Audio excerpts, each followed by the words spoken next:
Sports Hub headlines. Patriots held their first practice of organized team activities yesterday afternoon in Foxborough, and with the June 1st deadline coming up to make an A.J. Brown trade with Philadelphia much easier, Drake May and others were asked about the possibility of him coming to New England. I know there's some, a lot of talk with that, but, if he ends up being on our team, great. What a great player, and if he doesn't, we still got to work these guys here. So it's a tough balance, but I know he's a phenomenal player. Starting cornerbacks Christian Gonzalez and Carlton Davis were absent from yesterday's practice, along with Keyshawn Boutte, Mac Hollins, and Harold Landry. First-round draft pick Caleb Lomu worked exclusively at right tackle. In other NFL news, Green Bay running back Josh Jacobs is out of a Wisconsin jail after his arrest on multiple domestic violence charges. A police investigation is ongoing.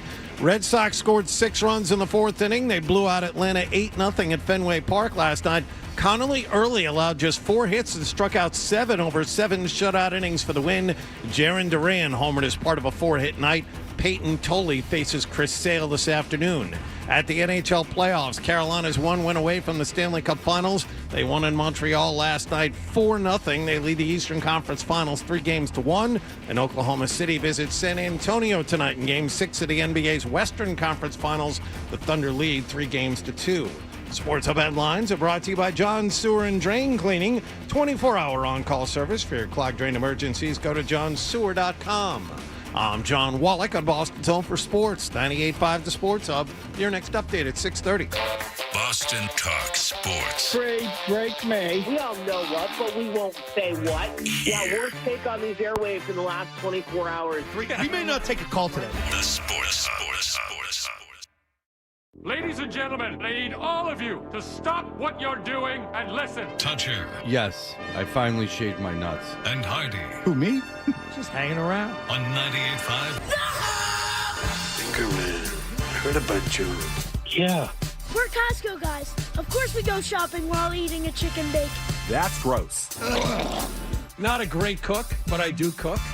When I asked him about the sides, Kick them in the balls. I don't care about it, but it's not good behavior. Blaze Bailey is omitted. Toucher and Hardy We're the best friends that can be, my buddy and me. on 98.5 The Sports Hub. Let's go. Wendy, eat my... SGA, eat my... Go your mother. I love y'all.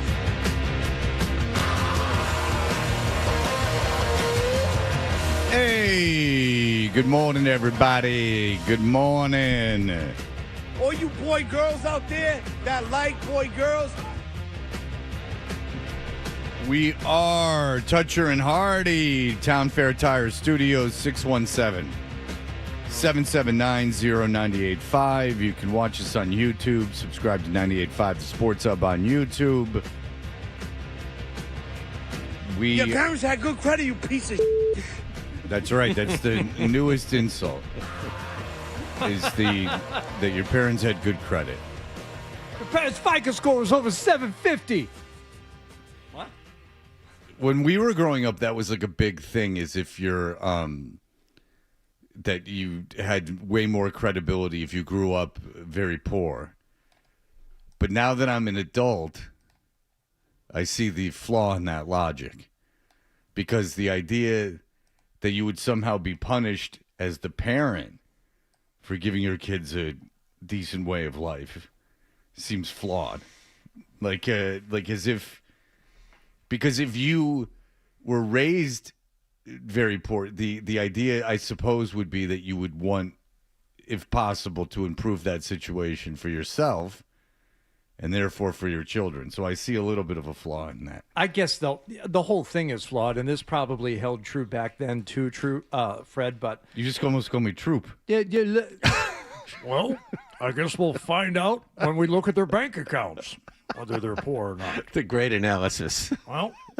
That's what Troop used to do, right? Like, you'd ask him about, like, the future of something, and he would tell you that he didn't Drake know. May is the notion is that, he's put on some weight and he'll be able to improve. He'll be a little more durable in this upcoming season. Well, we'll find out. Okay. Excellent.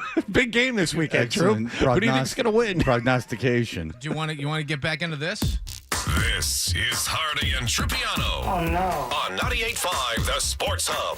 I don't understand. Call 617-779-0985. Now, Hardy and Trippiano on 98.5 The Sports Hub. You must have produced that, Hardy, right? That must be your production work early on. Text us at 69985. That lasted about a year before they went, this is not a good idea. They should have brought instant feedback over from BCN. That was Well, we had an audio road show for a while. That's true. The text line was good for one thing and one thing only. It got someone at the other station into a lot of trouble because he didn't like our nighttime update guy, Chuck Perks, for some reason. Oh, yeah. Remember that?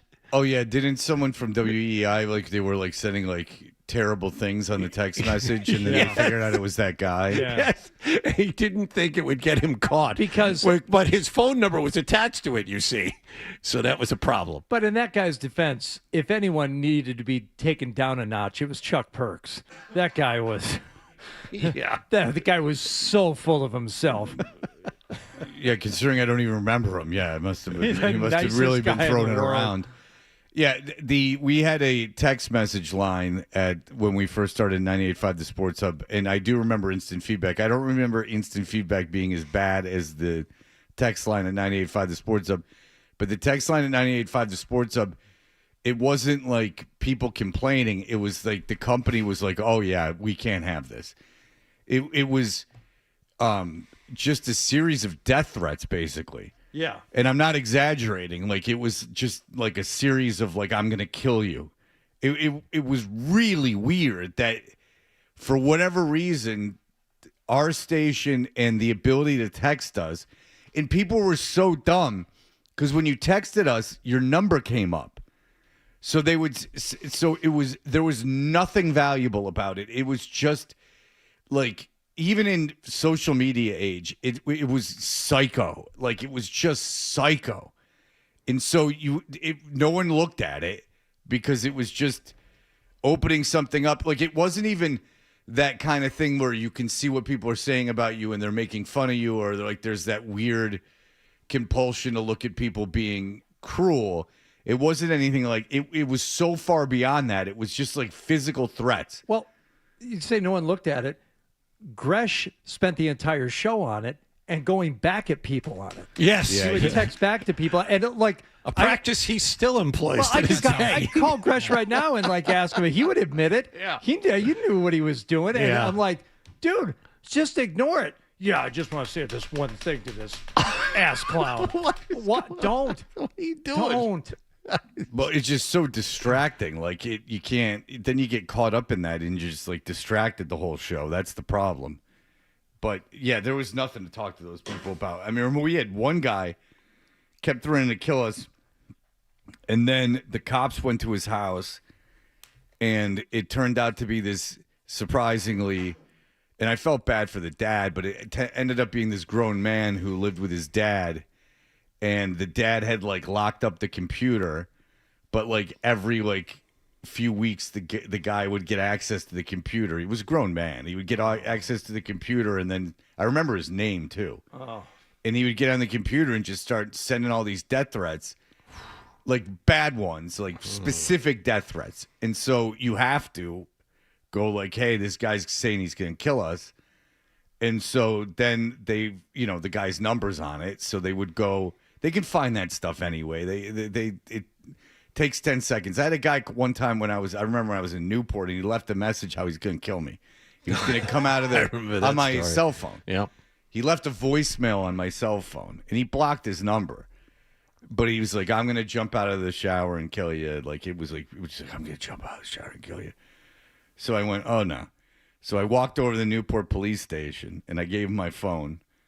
And I was there for about a half an hour, and then I left. And on the way walking to the place I was going, away from the police station, I got a call from the cops that they were at the guy's house because it took them 10 seconds to find the guy. and it was even though he had blocked his number. Right, yeah. They can find that stuff in 2 seconds. Yeah. It doesn't... I suppose if you're some kind of computer scientist and you can... go on the dark web or whatever the hell people do. I don't know.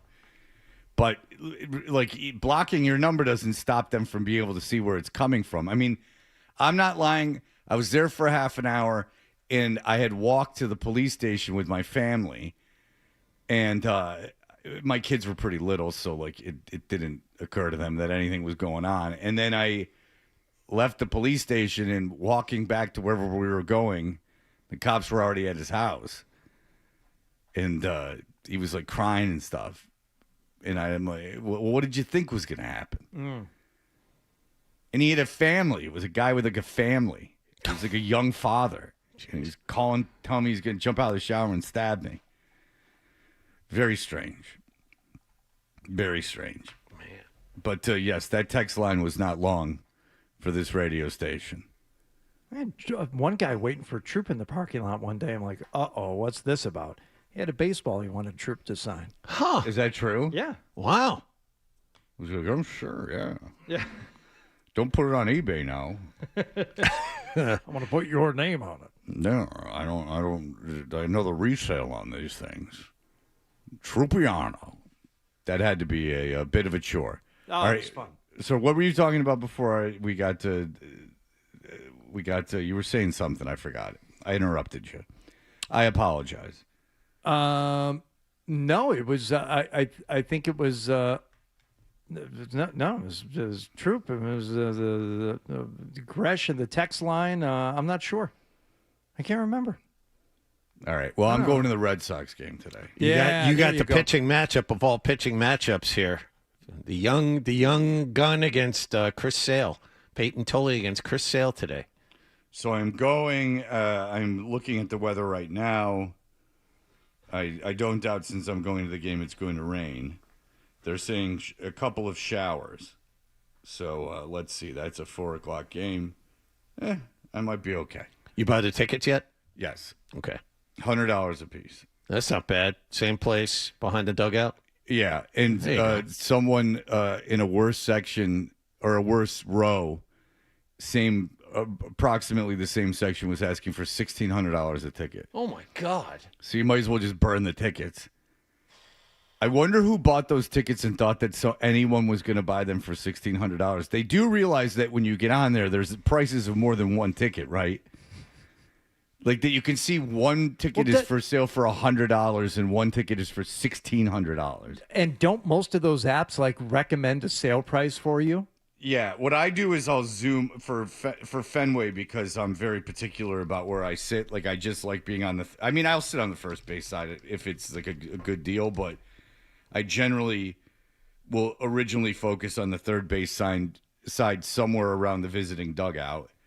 The seats have more room there. I don't know why, but they in fact do. But yeah. Jamelli told you about that. Yeah. Because he's got that butt thing.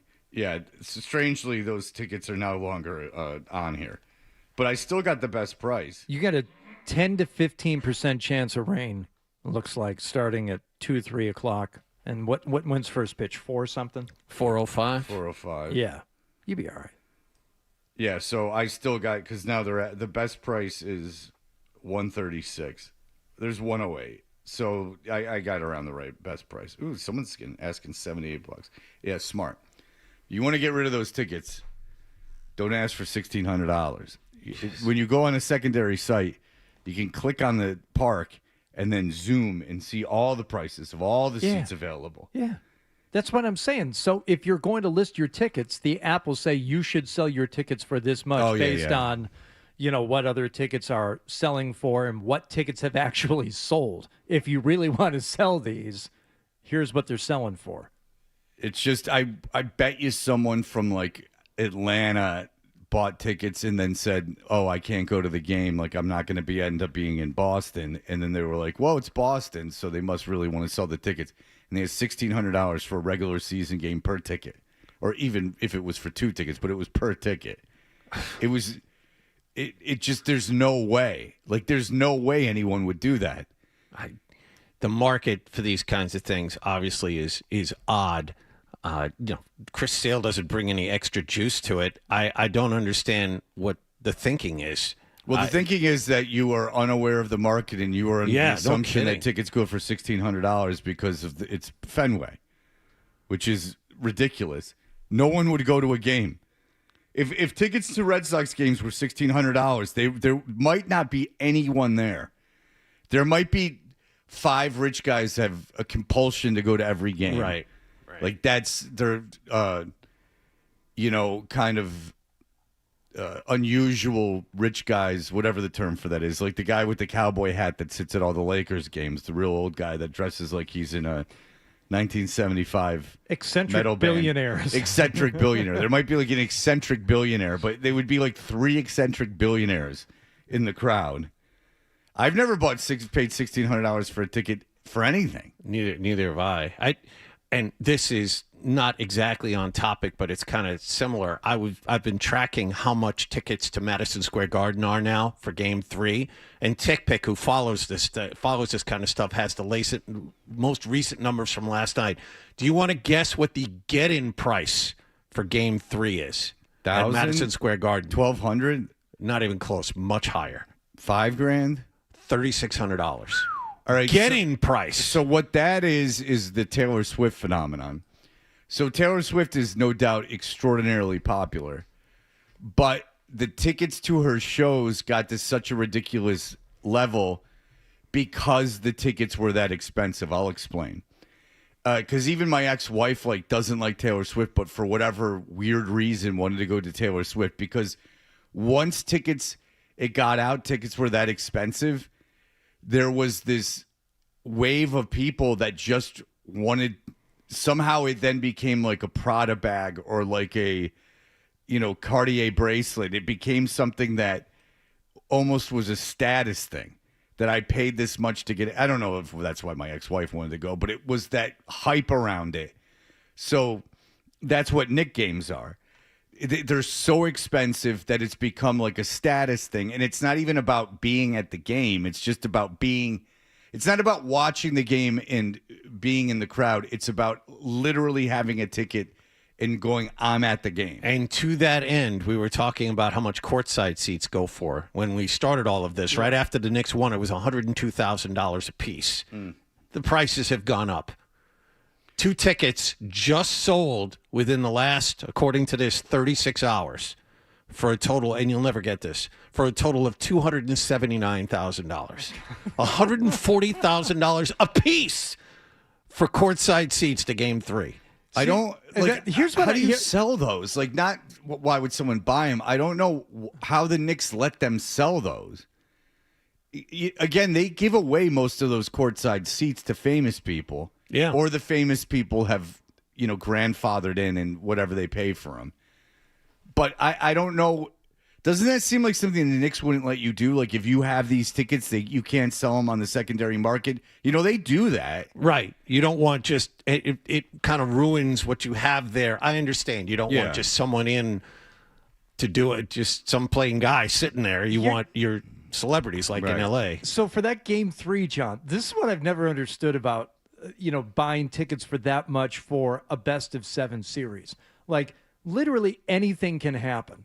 And I'm not saying you have to be guaranteed a win, but if I'm going to spend that type of money for a singular event, and you got to imagine a lot of these people, that's the one game we're going to Game 3.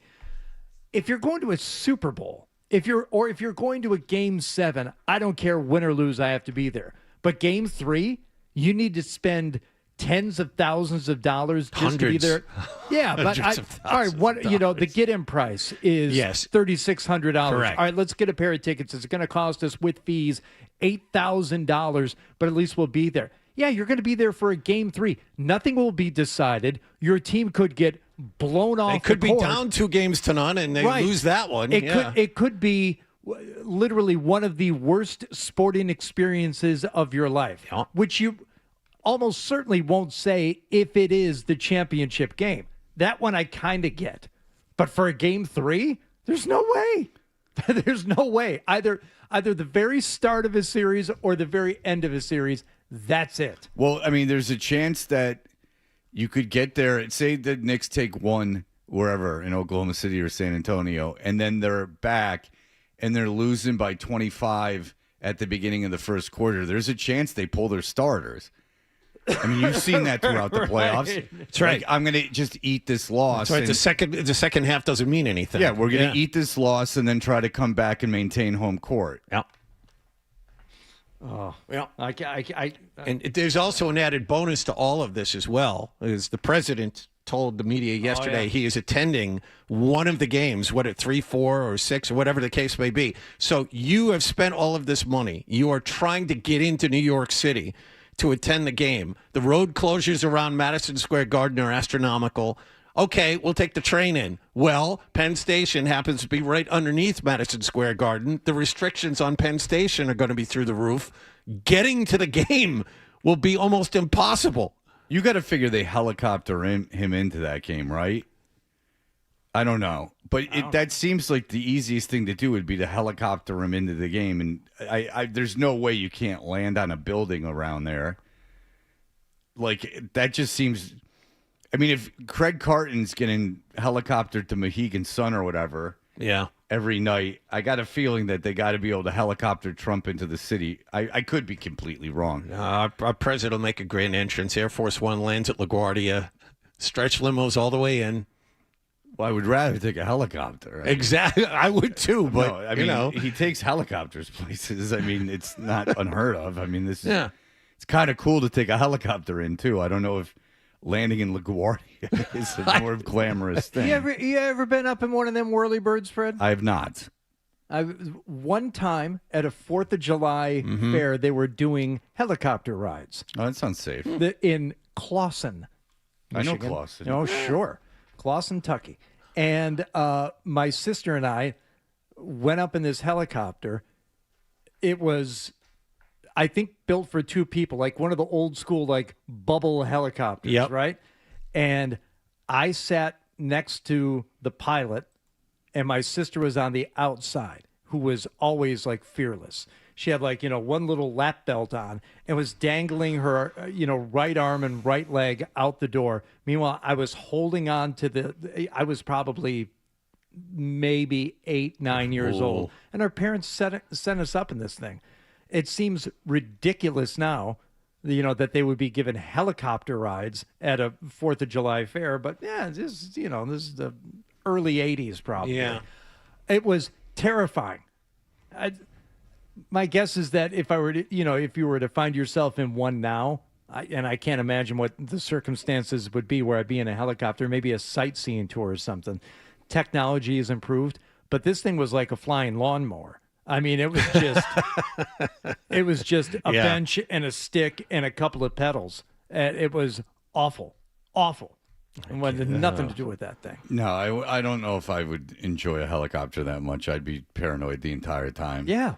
I know, because if a plane fails, there is a chance that it will glide to the ground. Yeah. If a helicopter fails, it drops out of the sky, and you're all done. Well, there's like where they used to put Crash up in a helicopter all the time. He used to do that for a living. In the mornings and afternoons, he'd go up and do traffic from a helicopter. And there was a guy in Atlanta that was a traffic guy that died in a helicopter accident. Like that's not infrequent. It's almost like if you go up in one enough. We had a similar crash, and maybe 12 remembers this here in Boston. Same thing. I don't know if it was Joe Green 12, but it was something like that. Worked for WBZ Radio. Mean Joe Green works for WBZ that's Radio. Right. That's Joe Green and the BZ Copter. They didn't make that much back then. One more thing, Sean just emailed in. I don't think you mentioned this, Wall. Like with the idea of the president going to one of the games. Yep. Game 6, if it goes that long. Yep. Is also the first game of the World Cup. Oh yes. MetLife. Yes. So that's right. Should be fun.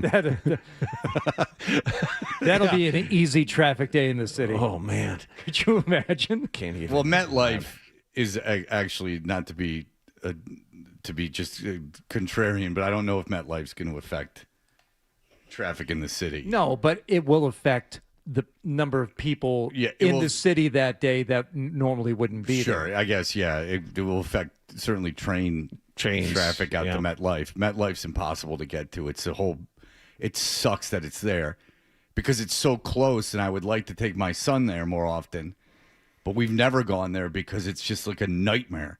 The one time that I was supposed to go to MetLife within the last 10 years, there was a snowstorm and I couldn't get on they canceled the trains to MetLife. What, were you going to Billy Joel? Yeah. Yeah. It was a special concert. It was Billy Joel and Engelbert Humperdinck. Humperdinck was headlining. This was back in the day. Duh. This was when Billy Joel was in that metal band. All right, we'll be back in just a moment. So much happened last night. Your head will spin. We'll be there. We'll have that for you in just a moment. More Dutcher and Hardy on the way on the Sports Hub.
Hair, Toucher, and Hardy. What happened last night's brought to you by Leonard Hair Transplant Associates, where your hair doesn't have to be a game of what happens. So change your lettuce and change your life with Dr. Matthew Lupresti at 1-800-GET-HAIR. Hardy, what happened? OTA is going on in Foxborough. Mike Vrabel speaking for the first time since prior to the draft. So this is a chance for reporters to ask him questions about nothing other than football. We're just going to keep all the questions of football. No, of course. Reporters doing their job, thankfully. We thank everybody who asked a question about, all the other stuff going on. Last time we talked to you, you apologized for the distraction. Sure. And you talked about the team being one of the things you were apologizing to. How do you feel like you've been able to mitigate, if not completely erase that distraction? Well, I mean, again, what that, we all have to deal with things, outside of here. And my focus and obviously the excitement that I have for coaching is what is most important right now. I thought that was interesting. Number one, the way he begins a lot of these answers when he's asked about the family stuff. He's right away with the sure. Yep. I'm ready for this. Let's go. He's not. He seems to at least be feigning engagement in the topic. Last time we talked to you, you apologized for the distraction. Sure. And you talked about the team. Yeah, I talked about that. Yeah, what else? But he said the thing that he's really focused on, outside of here, and my focus and obviously the excitement that I have for coaching is what is most important right now. Interesting. Okay. All right. Well, taking time away from the draft because what he had focused on was family, and now he's focused on work. That's what I'm excited for. This is what's going on. That's about as much as you could have possibly hoped for, to be honest with you, from Vrabel about this. We have liked a lot more, sure, but I think all things considered. Is there anything that we don't know? I would like to hear him admit that this happened, it was a mistake, and we're moving on. That's what I would have liked to have heard. Well, we'll get to one clip that I have an opinion on, but I'm with John is that until he admits it, it's going to go away for the summer probably until it doesn't, because it sounds like there might be another shoe to drop. But if in my opinion, the minute you admit something like this, again, it's not a murder. It's not anything that hurts society. It's your own personal business. But it became a thing because you're both public figures, and, that's the price for being a public figure. There's a lot of good that comes with it, and there's also some bad. And your personal life does become public fodder. It does. Even if you're a disc jockey, it becomes public fodder. And so the one thing that I've found, and I do believe, is that if you just admit it, when you didn't do anything, like you didn't kill anyone, you just admit it, you only really hurt yourself and a couple other people that no one else knows, then that ends, because then there's nothing more they can get you with. It was a mistake. I'm making it up to my family. It's over. Then there's literally nothing more to ask for. Every picture that comes out is, who cares? He admitted it. If Rossini starts going on podcasts and talks about the relationship, I admitted it. What do you want out of me? This is just more of the same. You've admitted it. Then if TMZ, for instance, comes to press conferences and starts grilling you about it, you almost come off sympathetic because you're just like, what do you want me to do? I admitted it. Yeah. I'm not doing it anymore. And then you're like, then I do believe there's a sentiment. I certainly would feel this way. Leave the guy alone. He admitted it. He's dealing with the fallout with the only people it matters to, which is everybody his family. knows. My wife knows. We're working on it. I mean, and then you could literally just go dude, what do you want me to do? I admitted it. Okay. Yes, what now? And you can kind of be like, you're just going to keep doing this. I've told you all you need to know. I've told you everything. I did it. That's it. What do you want to know? How many times I did it? How I did it? Get out of here with that. I told you. Yeah. The only problem they made, the biggest problem they did, was we're being incredulous and snarky about it. Yes. How dare you even insinuate that? This is ridiculous. Get your minds out of the gutter. Because then it's like everyone's an idiot but me. Right. And then it turns out, well, Well, no, you did. Then everyone wants to dig in to prove that you did it, and that's where the mistake lies. When we spoke to you last, you were talking about the balance of family and football. Just how would you describe how that? Yeah. Let's I know. I know. Talking about that. Yeah, We were talking about balance. I know. I know about balance. I'm eager to talk about this. Oh yeah, I remember. I can walk a tightrope. Yeah. I remember saying that. I said some good stuff. I don't fall down. I got balance. Yeah. The balance of family and football. Just how would you describe how that process has been going? Oh, really good. I think that's, again, I appreciate my family is great. I love Jen. I love the boys. I love my personal friends. And then, this spring is focused on really the coaching staff, the players. Yeah. And then Mike Giardi and Vrabel had an interesting back and forth. I think this is Vrabel trying to be, his normal, like, sarcastic kind of, fun, snarky. And I don't know, maybe the mood wasn't right. Mike, you lead the room daily. How have you felt the players have responded? He said, Mike, you lead the room daily, is what he's talking about, having a meeting every day. Mike, you lead the room daily. How have you felt the players have responded? Well, not every day, Mike. Some of your sources probably aren't as good. I don't have a team meeting every single day in the spring. Almost every day?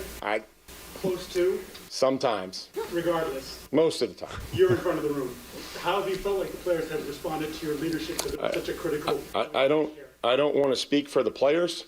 All I can do...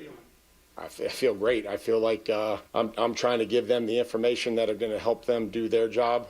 I like that back and forth. I thought that was good. This is a big thing with Vrabel, though. The notion that there is a leak, that there are multiple leaks, that reporters are getting stuff from players.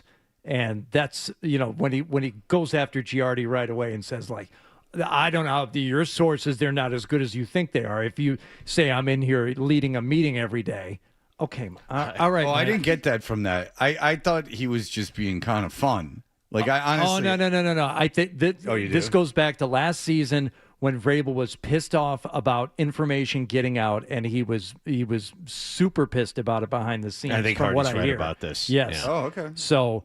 all right. Hey. You're wrong. Let's move on now. You know what's good about this? Is it shows that I'm not afraid to admit when I might be wrong. Well done. I don't have to say anything. Go about your thing. Are you saying I do have a problem with it? Because I think you're wrong. I think I do readily admit when I'm wrong. You're wrong about that. Okay. Wrong. Do you have the part where they ask if he's going to miss any more? Yes. Okay, thank you. Are there any other, do you anticipate having to miss football activities again for the rest of the spring? I mean, I can only tell you I'm going to be there today, Ben. I can't tell you anything other than I'm going to be out there today in full force. And I mean that because who knows what's going to come up. I'm not even, anything could happen. I'm going to focus on today, but in the excitement that we've had and that we've built so far, and the conditioning that we've tried to incorporate into our practices and the weightlifting and all the things that are critical. Okay, so there's two ways you could look at that. It's like a Zen thing of, I don't know, anything could happen. Life is unpredictable. You got to take it day by day. Or there's, she could come out and do something. Like she could come out and, try to reinvigorate her career by talking. And when you talk, you have to address this. And she can address this, obviously, way more openly than he can. So that's... because I've told you this, the thing, and not that she would be vindictive or that she has anything against Vrabel or there's anything negative to say. It's just that if she wants to get her career going, which I imagine I would if I was her, and, she's really famous right now. And again, it's not like a scandal that it's not like the Epstein list or something, right? It's just she had an affair. Like, okay. So it's definitely forgivable. Certainly from the public. What did the public care? Again, it was only interesting because they were caught lying.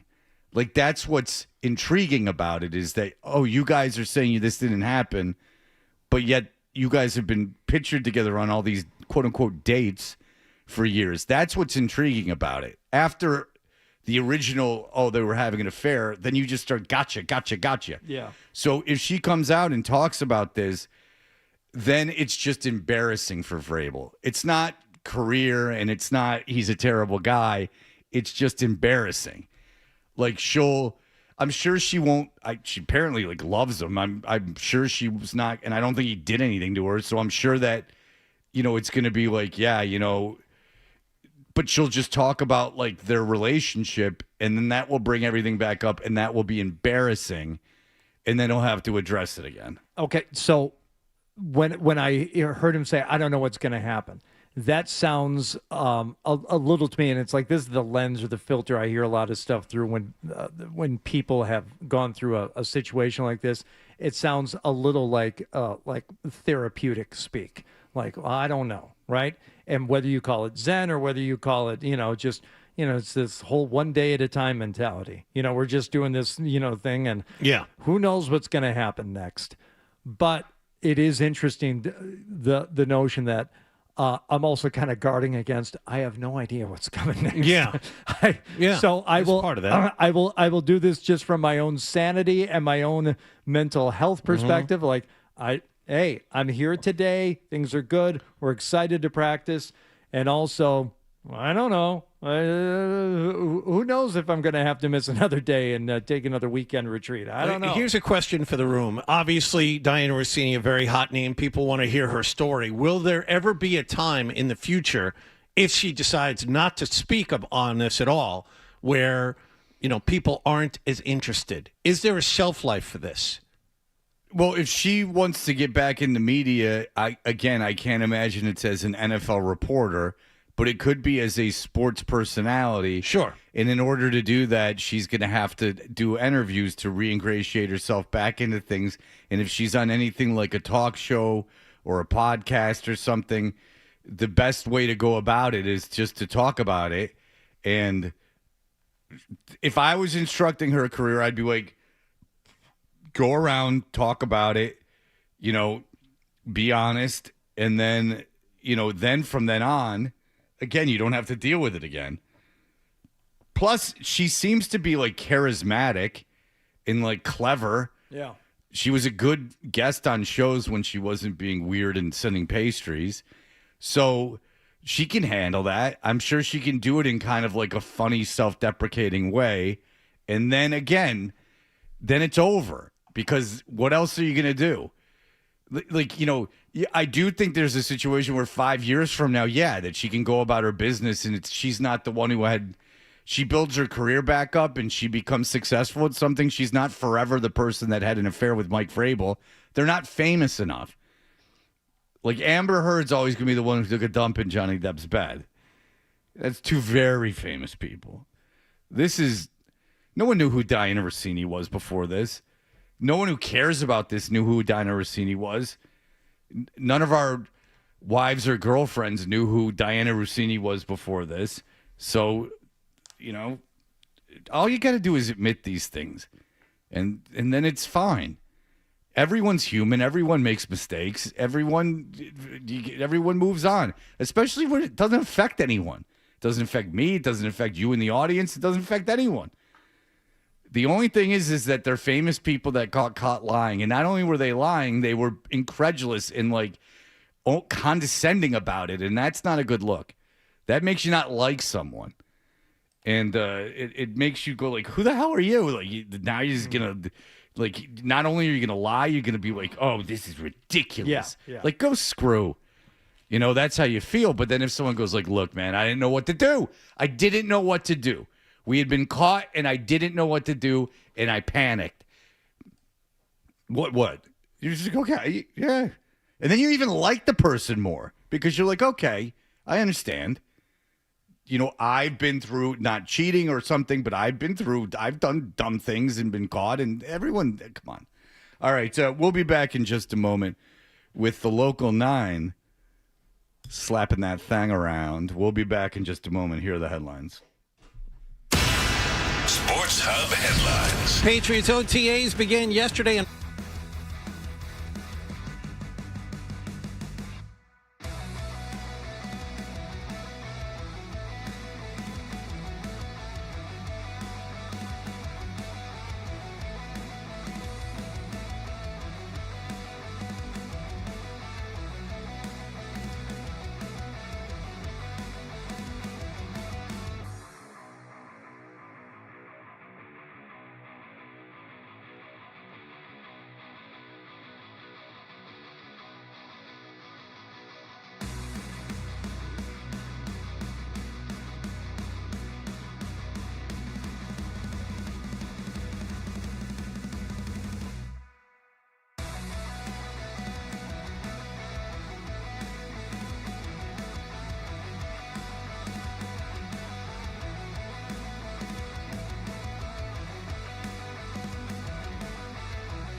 Artie, what else happened yesterday? Well, we got the Red Sox playing again last night against the Atlanta Braves, and Cedar Rafaela showing off his speed on the base pass. He does now in BP as he scalds this one into left field. Here comes the runner trying to score.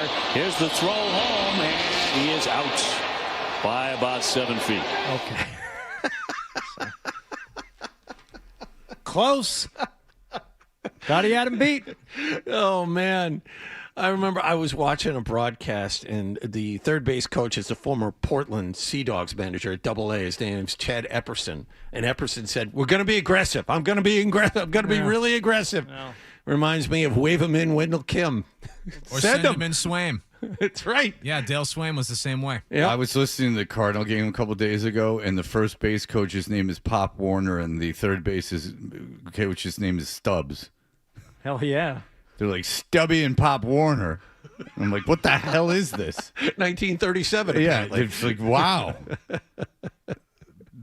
Wow. Where's old Locomotive Bill or something?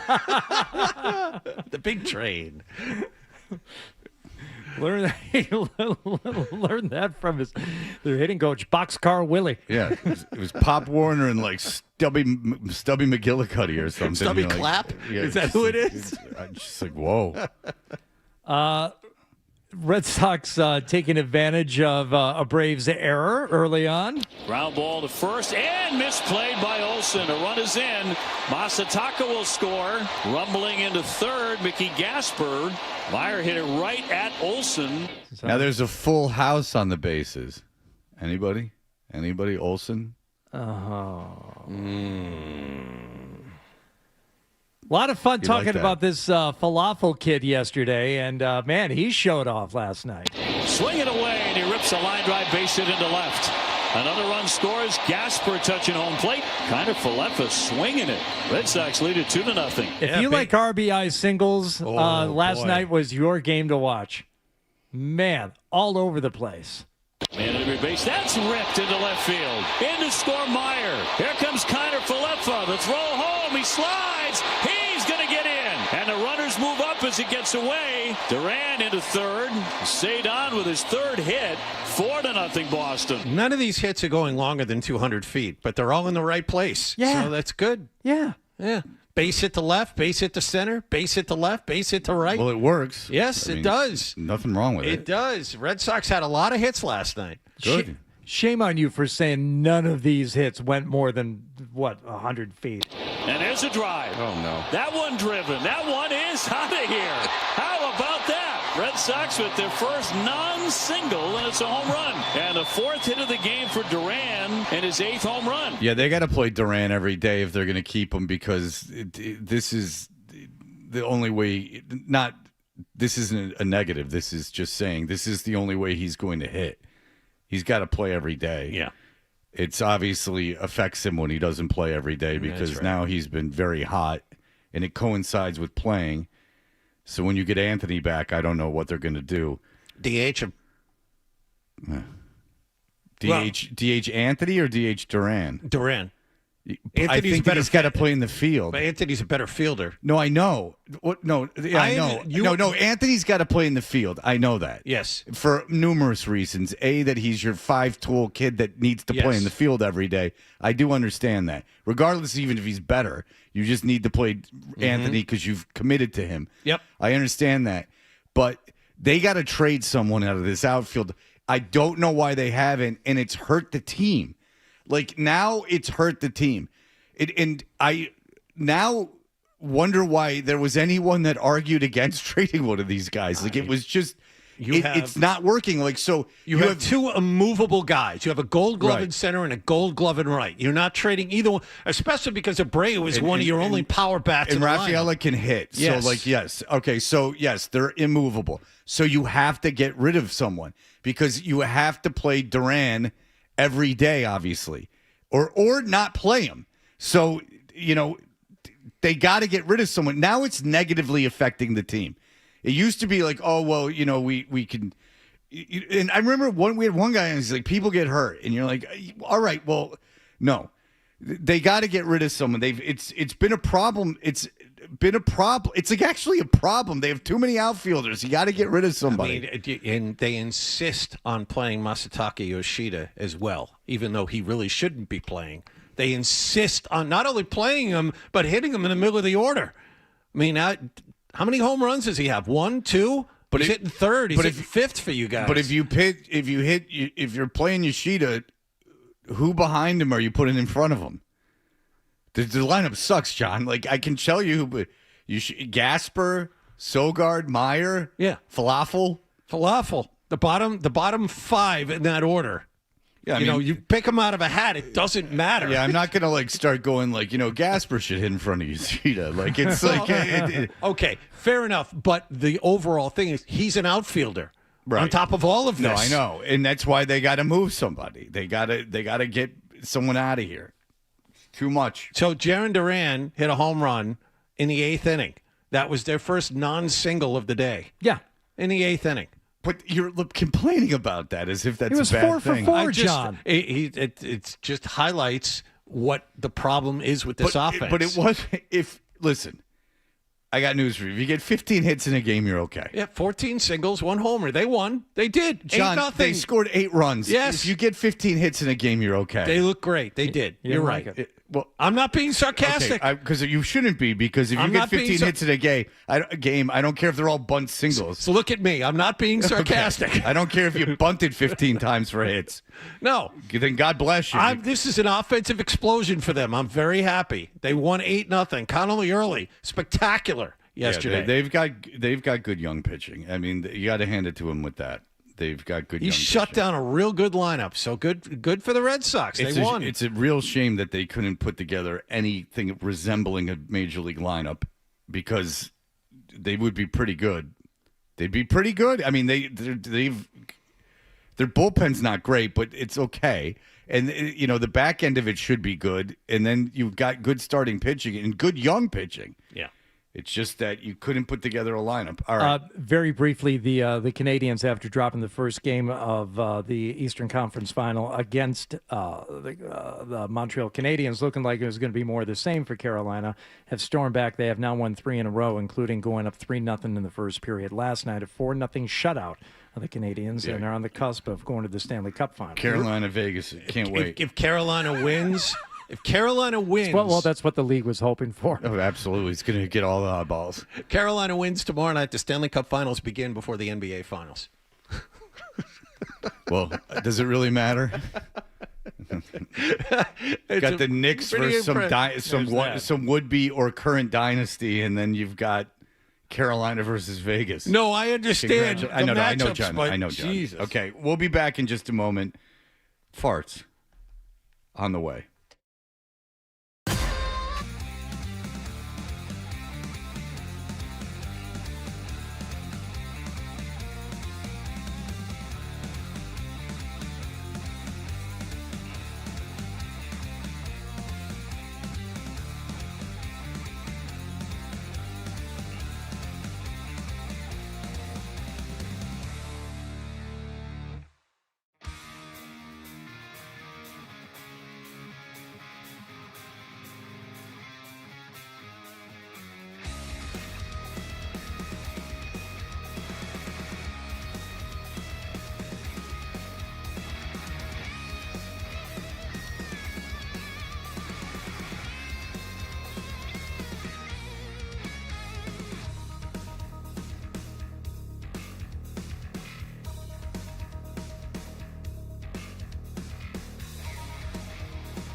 coach them. You guys will be able to see them, and you guys will be able to report on them. Carlton Davis, Kayshawn Boutte, Mac Hollins, and Harold Landry were all missing as well. The Red Sox snapped a 4-game losing streak last night, care of an 8-0 win over Atlanta at Fenway Park. Sox had 15 hits in this game, 14 of which were singles. Jarren Duran had the only extra base hit, a home run. He was 4 for 5. The finale of this 3-game series will be at 4 o'clock this afternoon. Peyton Tolley opposes Chris Sale. At the NHL playoffs, Carolina won to Montreal 4-0. Hurricanes lead the Eastern Conference Finals 3-1. Oklahoma City visits San Antonio tonight in Game 6 of the NBA's Western Conference Finals, up 3-2. Sports Hub headlines are proudly brought to you by John Sewer and Drain Cleaning. With over 50 trucks on the road, because your clogged drain is their emergency, go to johnsewer.com. I'm John Wallach on Boston's Home for Sports, 98.5 The Sports Hub. Your next update at 7:30. Diving effort. He's got a breakaway. Goes to the backhand. Throws it in front. Coming to the spot. The Sports Hub. My buddy. With friends like these, To climb up a tree. you know. We're the best friends you can be, my buddy and me. Now, more of your best morning buddies, Toucher and Hardy, on the Sports Hub. None of us are huge fans of replaying segments, regardless of the work put into them. But this seemed to go over very, very well yesterday, and I know we're in an era of podcasts and things of that nature. Now, if you're curious about it's an interview we did yesterday late in the show with Brantley Hall, an assistant professor at the University of Maryland in the Department of Cell Biology and Molecular Genetics and the Center of Bioinformatics and Computational Biology. Now, if you want to see what he looks like, you can go to @Toucher and Hardy or @FredToucher @Hardy985 and see a tiny, tiny portion of this interview on Instagram. But he has got a study where this is funded by the University of Maryland, where he has invented a small device that goes into your underwear, and he's got people and he's measuring farts. Okay? That's all you need to know getting into this. If you've heard it, I think you'll enjoy it again. If you haven't heard it, this went over very well yesterday. It really did. So here we are. We're joined by Brantley Hall. Brantley Hall, hello, sir.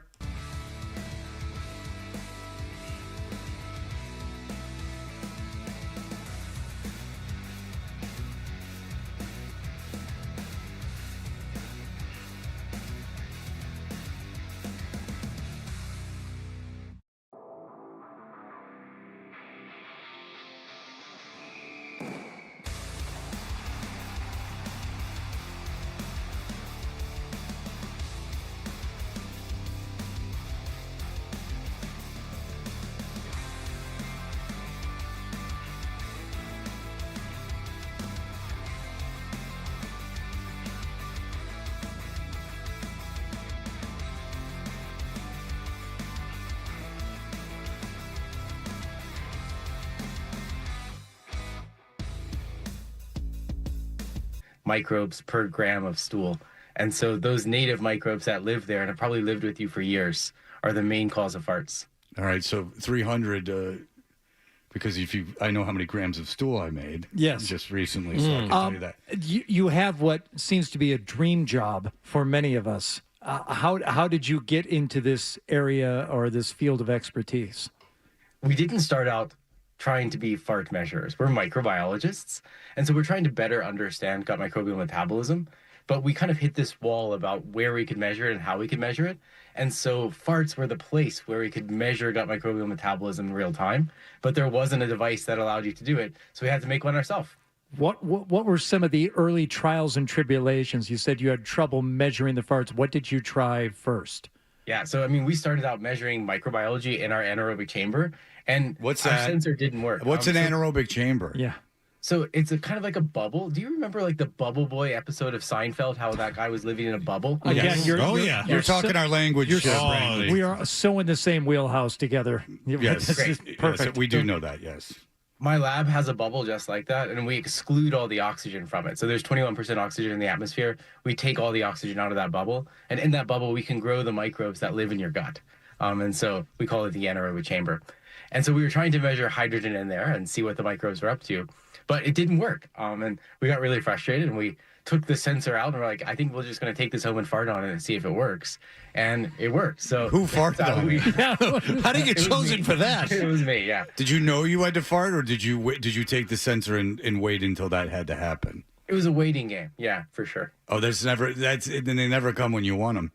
100%. Okay, so then you fart on the sensor and it works. Okay, so now I know you're doing actual science there. It's just funny to say farts, obviously, as we are very immature.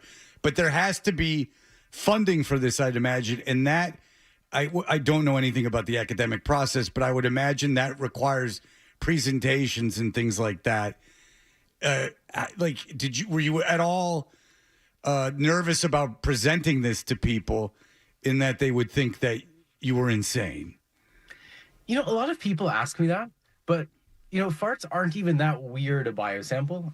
You know, a lot of people do weirder scientific studies than farts. And so, you know, I faced very little kind of pushback about how crazy this idea is. It sounds surprising, but people do much crazier stuff than this. Okay, so what you're in fact doing is you're measuring how often people fart. Exactly. And then how large the farts are and the gas composition of the farts. Okay, how do you describe the weight of a fart? Large, I don't know, it's obviously not weight. How large the farts are, how is that quantified? It's the concentration of gas over time. So you would imagine like a small fart is a small peak, and then a large fart is a much bigger peak that sticks around for longer. Okay, is gas in every fart? Sometimes that's just hot air? It's always gas, and almost always got microbial gas. It's actually like, we don't know this. Some people say that carbonated beverages are a cause of farts. I'm personally skeptical, but the kind of science is not settled. Okay, so what about like Mr. Methane, like guys that can make their own farts, like can make themselves fart? There's still gas in that? So interesting. There's some people who can actually suck in air and then re-expel it. Yeah. There's a very famous example of someone who would do this. They would just suck in air, then kind of like re-expel it. So was this the French guy that used to put on the shows and he would blow out candles and stuff? 100%. That guy. Good call. And those were true farts. Totally. So there's still gas in there? Probably those are just air. Okay, because have you ever seen the Kenny versus Spenny Who Can Fart the Most? No. Oh, you haven't? This needs to be part of your research. So they did they would do these things against each other. They were two roommates in quotations. Kenny versus Spenny was a Canadian show. And you'll love it because it's actually kind of what you're doing. So they did Who Can Fart the Most, but they had a monitor that checked for gases. So what Kenny ended up doing is blowing the whole thing, and he didn't care because he just was pumping air into his rectum and just laying these giant farts without telling the other guy he was doing it. So he was throwing the contest, but he was putting on a big show while he did it. So this is the difference between air and gas, because Spenny was farting real farts and Kenny was just blowing air out of his bottom. Interesting. And just medical disclaimer, never pump air into your rectum. You will die. Yeah, Kenny didn't die. Well, no, but it's not to be treated as a fireplace bellows. Yeah. You know, you know, you don't want to mess around with that. Don't do it. Yeah. So the sensor can measure what? Obviously the gas, which you mentioned, but does it measure duration? Does it measure decibels? What kind of information are you gleaning from this sensor? Yeah, we're measuring hydrogen, and that's a microbially produced metabolite, so it's not produced by any other thing. So it's a signal of microbial metabolism. And so we measure the hydrogen signal over time, and you can get like a nice peak, and you can see kind of the size from that. We measure a lot of other stuff, like whether people are wearing the device. So we know that the negative data is useful if they're wearing it or not. And we track kind of like when they eat and then how that leads to different flatulence patterns. Is there a temperature gauge on it?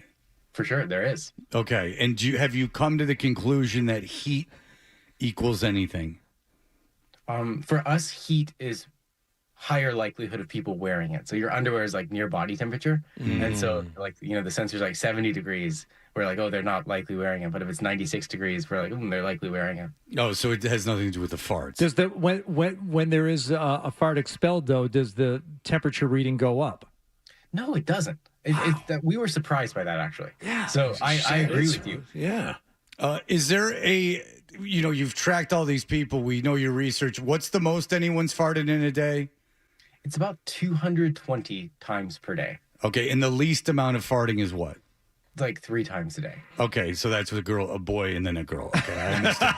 So this was a 22-year-old girl, relatively attractive. Yeah, with the 3. Okay, This is I one of the understand. most interesting things, right? And this person actually was eating a high-fiber diet. So I can modulate your farts like 100-fold. So in our study, we showed by changing people's diets, we can make people fart 100 times more. And so Really? Yeah. Do tell. I can tell you exactly I wish I could have told my 12-year-old self this. Go on. All I right, can tell you exactly what to eat. Okay, so you're saying that you can increase someone's productivity of farting or number of farts a day 100 times by their diet. No sweat. Maybe 200 times. My friend, you've I'm got listening. me hooked. I'm listening. How does one do this? I mean, so you need to eat fiber. So fiber is like, it's things that can be utilized by your gut microbiome. So fiber 1 bars or broccoli or like psyllium fiber, different fibers. There's a really funny one. Have you ever heard about the sugar-free gummy bears? No. This will do it for you. So sugar-free gummy bears are made with sugar alcohols. And so they're not accessible to humans, but accessible to microbes. And you can Google the Amazon reviews for this. There's some very funny stories of like people getting on a plane and eating these and just having insane amounts of flatulence. So I don't really recommend the sugar-free gummy bears, but if you guys want to have a fun weekend or something, give it a go. Yeah, there's a part of you that's still 12, Doctor. Yeah. Mr. Brantley Hall. Is that It's a fascinating topic. for people who are wearing the sensors on a plane? Does their fart frequency go up? Because we all know you can just let them rip on an airplane, and no one's the wiser because of the engine noise. I mean, totally. Do we know that? Yes, of course. You haven't heard that? I'll grow up. I know it's in the Bible, but I mean, And there's a reason why you fart more on planes, right? So the cabin pressure is like a higher altitude. It simulates a higher altitude. And so as the atmospheric pressure decreases, the gas volume increases. So theoretically, people in Denver are going to have more farts than people living at sea level. Okay, We need to test this, but like it's something we want to go after. okay, so when you say someone's farted 224 times, immediately you think of some slob, like fat slob, you know? But you're saying that it just as likely could be a person with a very high fiber-filled diet, like some kind of hippie. 100%. Right. And there are a lot of people with medical disorders. So 1 in 5 people will report excess flightis in their lifetime sometimes. So they're going to go to their doctor and say, I have too much farts. And so it's a big problem that we need to deal with. And right now it's unmeasured. So like people don't have answers. So like imagine if you went to your endocrinologist and you're like, I have diabetes. And they're like, could you rank your diabetes from smiley face to frowny face? You'd be like, whoa, I'm going to get a better endocrinologist. Right. But if you go to your gastroenterologist right now and say, I'm farting too much, they're just going to say, okay, rank your farts from smiley face to frowny face. And it doesn't provide satisfying answers to anyone. Okay, That's so what we're trying to do. people have shunned studying this because of the stigma attached. I think stigma is a big part, and the technology gap. There's just not been the tech to do this. All right, so tell me why has technology been lagging behind? Why are you the visionary that the Lord has sent? I wouldn't call myself a visionary. The technology has advanced so much. I attribute it to the Bluetooth like headphones, like AirPods. I knew they were good for something. Radically decreased the power consumption of like Bluetooth microcontrollers, and there's been a lot of kind of decrease in power consumption and improvement in battery technologies that have all come together to enable this for the first time in the last 5 years. Like our device right now would have been impossible 5 years ago. Yeah, Richard Feynman coming to fruition here. He said you got to make everything smaller. That's where the technology lies, making everything smaller. So now that you're able to study these and you're accumulating all this data, will there be some sort of published report? And what do you hope to accomplish with this report? Absolutely. We actually did our first abstract at Digestive Disease Week. So the first data has been published. I can send it to you. Please. We are trying to figure out the baseline of human flatulence patterns. So if someone shows up to their gastroenterologist, the gastroenterologist is going to have much better data to say, this is the normal number of farts and this is an abnormal number of farts. And that sounds so silly, but right now it's just based on a few dozen people in total. And so we really need to have a better measurement of this. But we're also searching for people with the most optimal microbiomes that fart the least. So the people who can eat a lot of fiber and don't have a lot of farts. And we're going to figure out how it's happening. Like, what is their microbiome configuration? And can we apply those lessons to other people who have too many farts to hopefully decrease the amount of farts in these people? Okay, so we wanted to see if you needed more people, and you seemed to be pretty set on the amount of people you had, but could someone from our show participate in this maybe, please? 100%. I would be happy to send you up devices. We have had 12,000 people sign up. So it sounds so silly. Like, we thought dozens of people might sign up, but 12,000 have. No, we're all children, but you're doing actual science and people want to participate. We would love to have Nicholas do this. They would be fantastic. I think you should have several people do it, then like fight to see who can have the most farts and the least farts. Like, change it day to day. Yeah, sure. Yeah, man. If you want to send out the whole kit and caboodle, we'll go nuts for you. We'll do anything you want. Dr. Hall, have you been unfairly labeled a fart suppressant? Have people accused you of trying to limit the number of farts, or do you in fact love farts? While I love farts, I am trying to limit them, but no one's criticized me for it yet. No. I think you're the first. I think don't give anyone an idea. No, this is all good stuff. Michael, hello, Michael. I have a question for the doctor, please. Yes.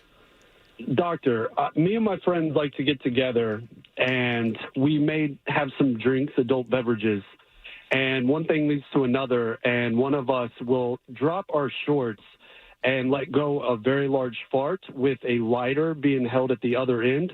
Two-part question. What causes the flame that shoots out of the rectum? And second, is this dangerous? Okay, so I would answer it's dangerous first. But can I ask you a follow-up question? Nah, what I got rid color of is it? Is it kind of like a clear flame, or is it an orange flame? I can answer this. It is.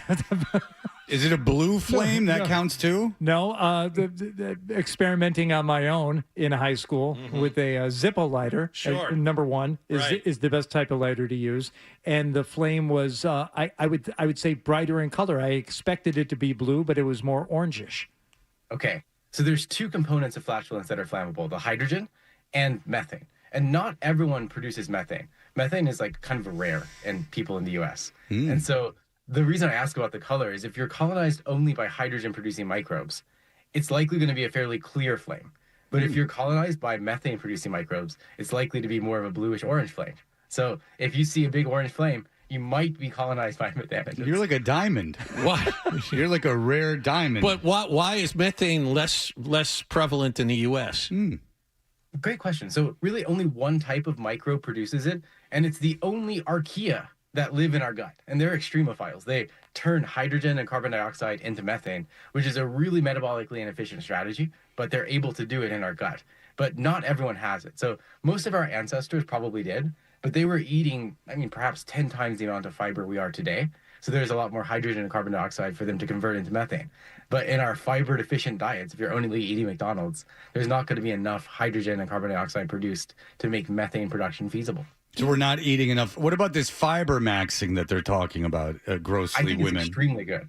I think that 95% of Americans are deficient in fiber, and fiber does so many good things. We're seeing like the incidence of colorectal cancer skyrocket.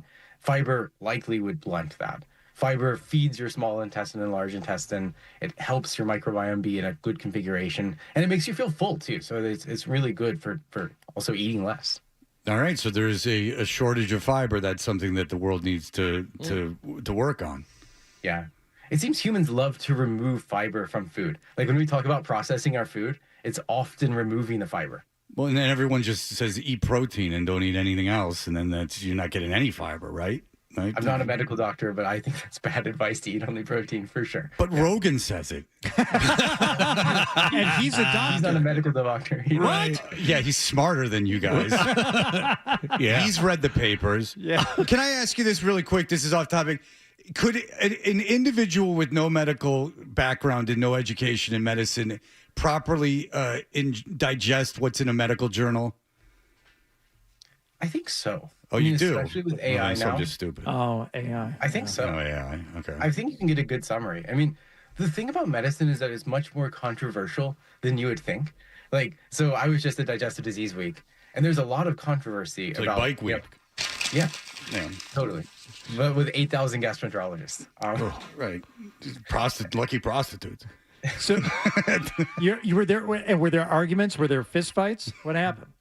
While there were no fistfights, unfortunately, there were arguments, and a lot of people disagree about like a lot of terms about IBS and farts, and so people disagree about the mechanisms. People disagree about the treatments, and so like while someone could digest a paper, it's kind of like the field is so unsettled that you probably wouldn't get a good idea of it. Well, I like this. We're at the very beginning of the process. Like we're at the ground floor, and doctor, right? Dr. Brantley Hall. You're a doctor, correct? I'm a PhD, not a medical doctor. Okay. The title is the title, sir. Dr. Brantley Hall, you will send these monitors, you swear to God? Swear to God, no problem. Have any of the monitors been damaged beyond repair? The biggest cause of damage, dogs. Dogs have been chewing some. Oh, you don't want to know that. Interesting. Okay. All right, Brantley Hall, it's been a pleasure. Thank you for indulging us, and thank you for being at the very forefront and also at the very beginning of this very important research. And I would like you to stick around to talk to Adam, because it would mean a lot to me personally if you would send these monitors to us. Absolutely. I expect great things from your flatulence. I hope you're a top 1%. Well, it goes for both of us. Yeah. All right, Dr. Brantley Hall, thank you so much. And we would like to talk to you soon if possible. Happy to. Okay. All right, thank you, Dr. Thanks. Brantley Hall. There you go. You're listening to Toucher and Hook.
We are Toucher and Hardy. Mike Dussault is a writer and content producer for Patriots.com.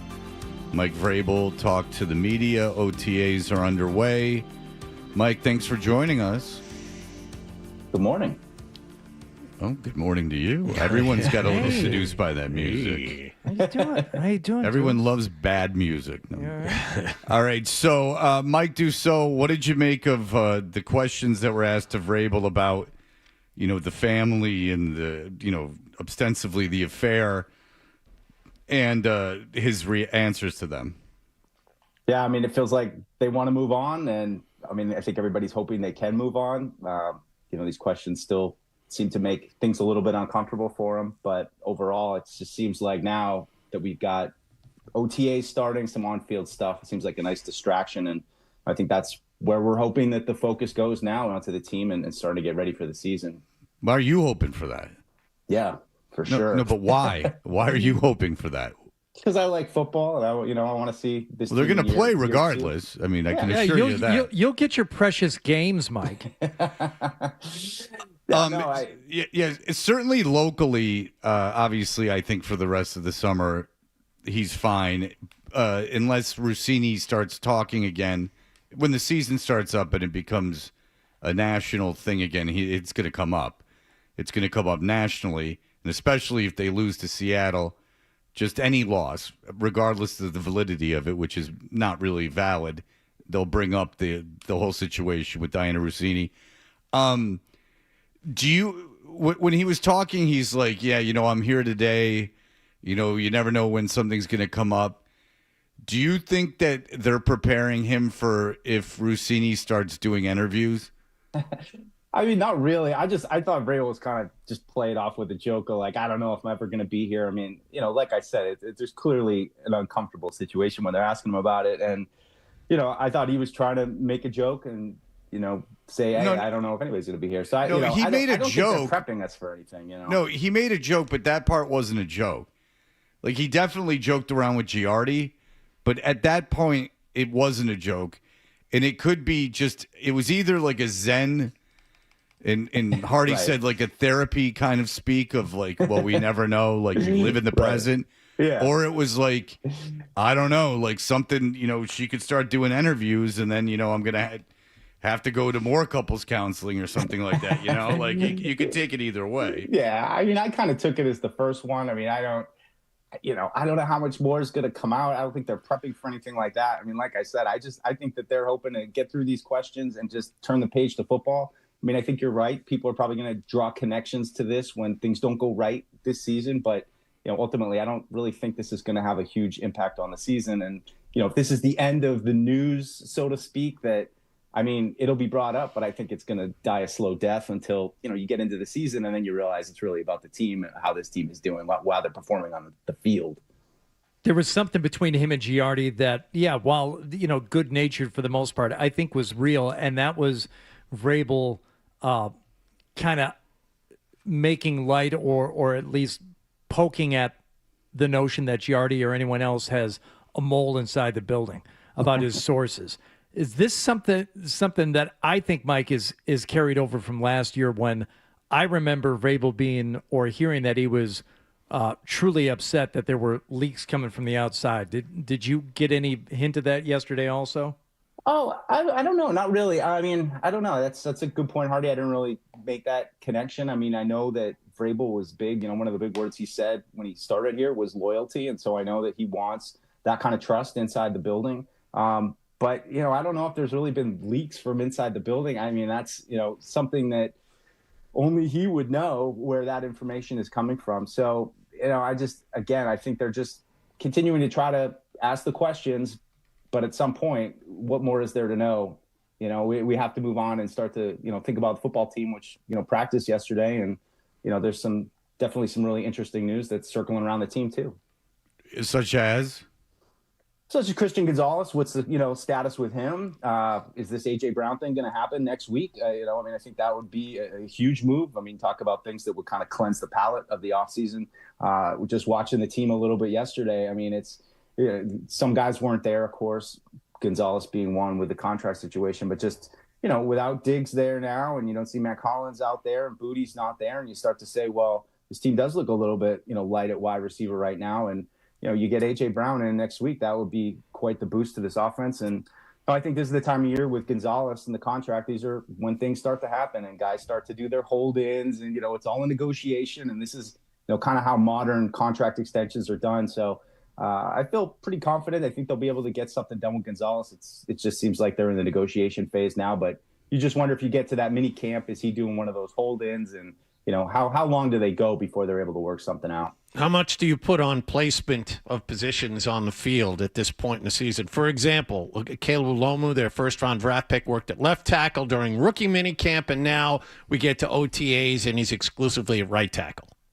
Yeah, interesting. I think they got to get him ready for everything. He should be the top swing backup this year, so he needs to see time on both sides. I thought in rookie minicamp, it was just him and Crownover, the two rookies, playing left and right side. That seemed to make sense to me. But once we got out there yesterday, you saw Lomu taking some snaps at right tackle as well. I think there's certain spots where you're seeing some of the depth that they might have some concerns, like, left guard. You've got a guy, Andrew Rupsich, taking reps at left guard.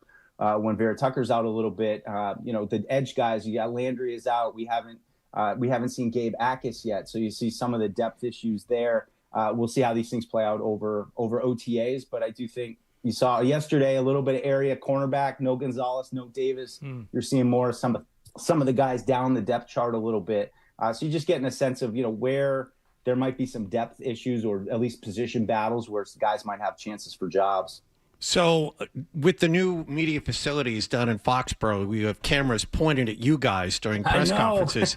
So I really need to know, when Dan Roach asked that thick question of Drake May, it looked uncomfortable in the room. How did it feel? Yeah, and maybe we should listen to that one first, because Fred. Okay, fair enough. Have you heard this yet, Fred? I have not. Okay, I'm going to get this here, and you can see, as John was saying, you can see the reactions from some of you guys. No, it looked uncomfortable to me. A little bit. I think Drake missed it at first, and that's why it was kind of like, is he going to say it again? Yeah. Okay, here it is, in case you haven't heard this. Rude question. Are you thicker with two C's? Is that the way you're supposed to say it? Is that kind of like the hip thing? Are you thicker with two C's? Is that how we're supposed to be? Or I think that's paused, if that's anything. I think that's not the way to put it, but you better. Do you feel conditioned as far as another year of experience, just your body getting it ready for this? Okay. All right. Did you know what he was talking about? Yeah, what the hell is he talking about? Oh yeah. No, I love that Dan, though, he tacked, though. He got the silly question, and then he saw Drake was kind of like, what? And then he went, oh, whoa, got into the series. But I felt a little bit like, but that's Roachy. That's what he does. He keeps us all on our toes with stuff like that. But what does it mean? Yeah, what does it mean? Thick, THICC. I think it's a different kind of thick. Like I think that's a good thick. Where it's kind of like PHAT and FAT. The different. I'm spitballing here, guys. I don't know. It's kind of thick that John likes. I was just going to jump in with that. Yes. So according to the AI overview, thick with two C's is an attractively curvy or full-figured body. Yeah, it's mostly used to describe a certain type of female, not a quarterback. Characterized by a small waist, full hips, and a voluptuous backside. Did you know that, John? Yes, I did. Okay, so when you Google, will you put in... I didn't need to Google it, Fred. I knew exactly. So again, stop. I wasn't saying that. You cut me off. Do you Google THCC, or do you look on porn sites for THCC? ICC. ICC. Oh, it's THICC. Porn sites. Okay. Yeah. All right. Very good. I didn't know that. Thank you. Yeah, it is kind of a rude question, because if you're just taking it the way it's taken on the internet, so Drake, it looks like you got a big fat ass now. You didn't have that last year. So, John, is that an insult? Yes. Yes, it is. It is an insult. To a guy? Yeah, I think so. So Nick should just walk around feeling bad about himself. No, only if someone calls him that, yes. All right. Well, I don't know. All right. So A.J. Brown's happening. Now, like, all the reports are like it's a done deal. I don't really understand how it's to the advantage of the Eagles to just, agree to something and kind of cut the valve off and stop all negotiations with other teams. But is that what you're hearing too? This is pretty much a done deal? I mean, that's what Schefter's saying. I mean, that's where all the signs are pointing to. I mean, I guess we'll see next week if there is a full deal in place or if some other team kind of swoops in or if the price has changed. It's all that post-June 1 stuff, the contract things that I guess that's the beneficial parts of the Eagles. But I think we're all just waiting to see what the compensation would be. Would there be a Patriots player? I mean, is Kayshon Boutte somehow involved in this? I don't know. Is he staying away because he wants a new contract, or is he even? I'm not sure how it's all going to fit in, but I think there's a good chance next week you're looking at A.J. Brown, at the top of this wide receiver depth chart, which just be great news for Drake May in this second year in this Josh McDaniels system. I mean, to have a guy like him, a guy like Dobbs, two younger players this year. I mean, it'd be exciting to see how it all meshes together. But I think that's the biggest part for me is just seeing Drake this second year. He talked about it yesterday. I mean, he hasn't had the same offense since going back to high school. So, be able to be back with Josh. They talked about last year how much is on the quarterback in this one. So, a lot of talk about personnel, extraneous things, but I think really this season could come down to Drake and how well he progresses in this system. I remember a couple years ago, Bill Belichick saying, Brady, it was kind of like mid-03 when it really all started to click for him. So, we saw what we got out of Drake last year, and, MVP runner-up. What's he going to do this year with another season under his belt? I'm excited. Okay, if you had to put a number on wins that A.J. Brown's presence would make, like, for instance, say you had him at 8 wins without him, what would you put it with him? Two more. I think if you're at 8, he gets you to 10. He's just, look, he might be slowing down a little bit, but, man, the guy is a beast. He's really tough with the ball in his hands. He's got great hands. He's tough to cover. I mean, even when you have him covered, he seems like he comes up with catches, tough to bring down. Just that physical presence, I think he would really bring to this offense that really fits how they want to play. And, I get Dobbs being kind of a 1-for-1 with Diggs from last year, but A.J. Brown, he would raise the equation. He would really change the dynamic of this offense, I think, in a serious way. All right, Mike Dussault, thank you so much. Read him at Patriots.com. We appreciate it as always. Hey, guys. All right, thank you. There you go, the great Mike Dussault. Here are the headlines.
It happens all the time. The Sports Hub. Got your stuff. Kaboom! Did we all just take acid? Take acid? It's unbelievable. Toucher and Hart. What's he talking about? Like you, Fred. I'm not worried. The Sports Hub.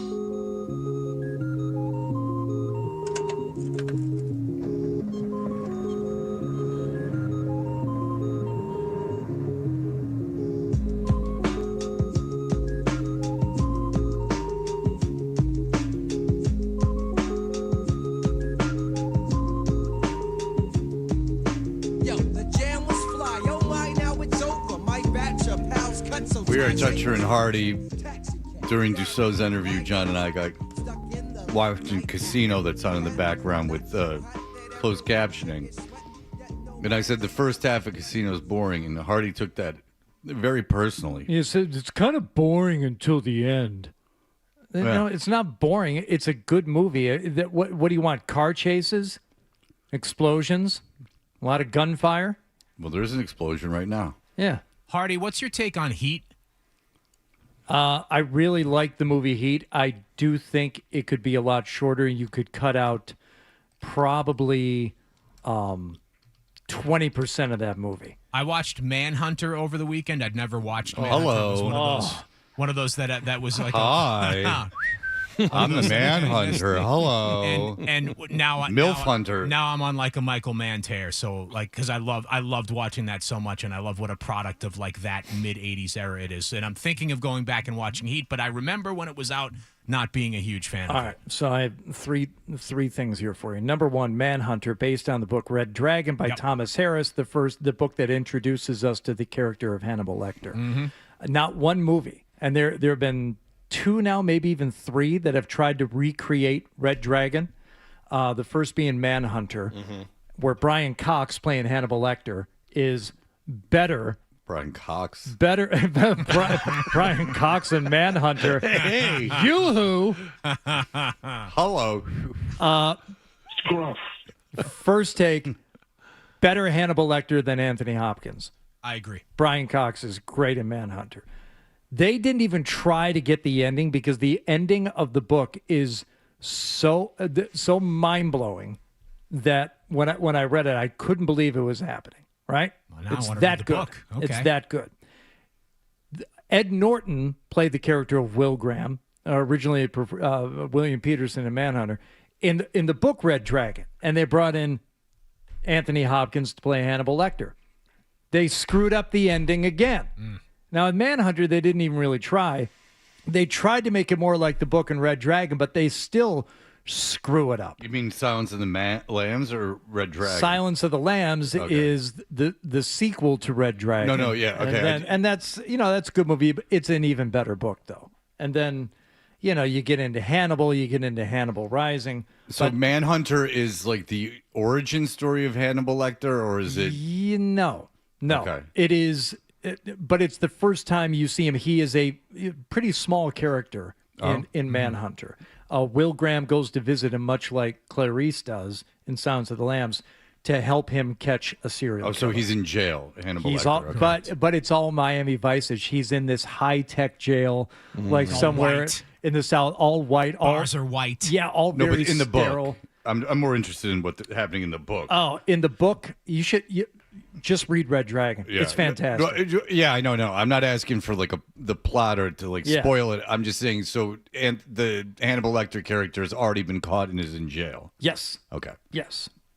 So there's that. Interesting. But I'm glad you go down that Michael Mann rabbit hole. Go watch Thief with James Caan. Yeah, okay, that's what I'll do. That's another good Michael Mann. Apparently, they're making another Heat. Yeah. Michael Mann is. Adam Driver is the Robert De Niro character. That's what is rumored. So I tried to watch Heat, whatever, within the last year, and Al Pacino is so corny that I had to I couldn't get 20 minutes into it. It's go back and watch the first 20 minutes of Heat. I'd be interested to see if you think I'm crazy. I don't know when the last time you guys saw that movie was, but I'd never seen it. And obviously, I like Al Pacino, and obviously, I like Robert De Niro. I saw The War on Grandpa. Okay, I know what he's capable of. But I did. De Niro's not really in the beginning of it that much.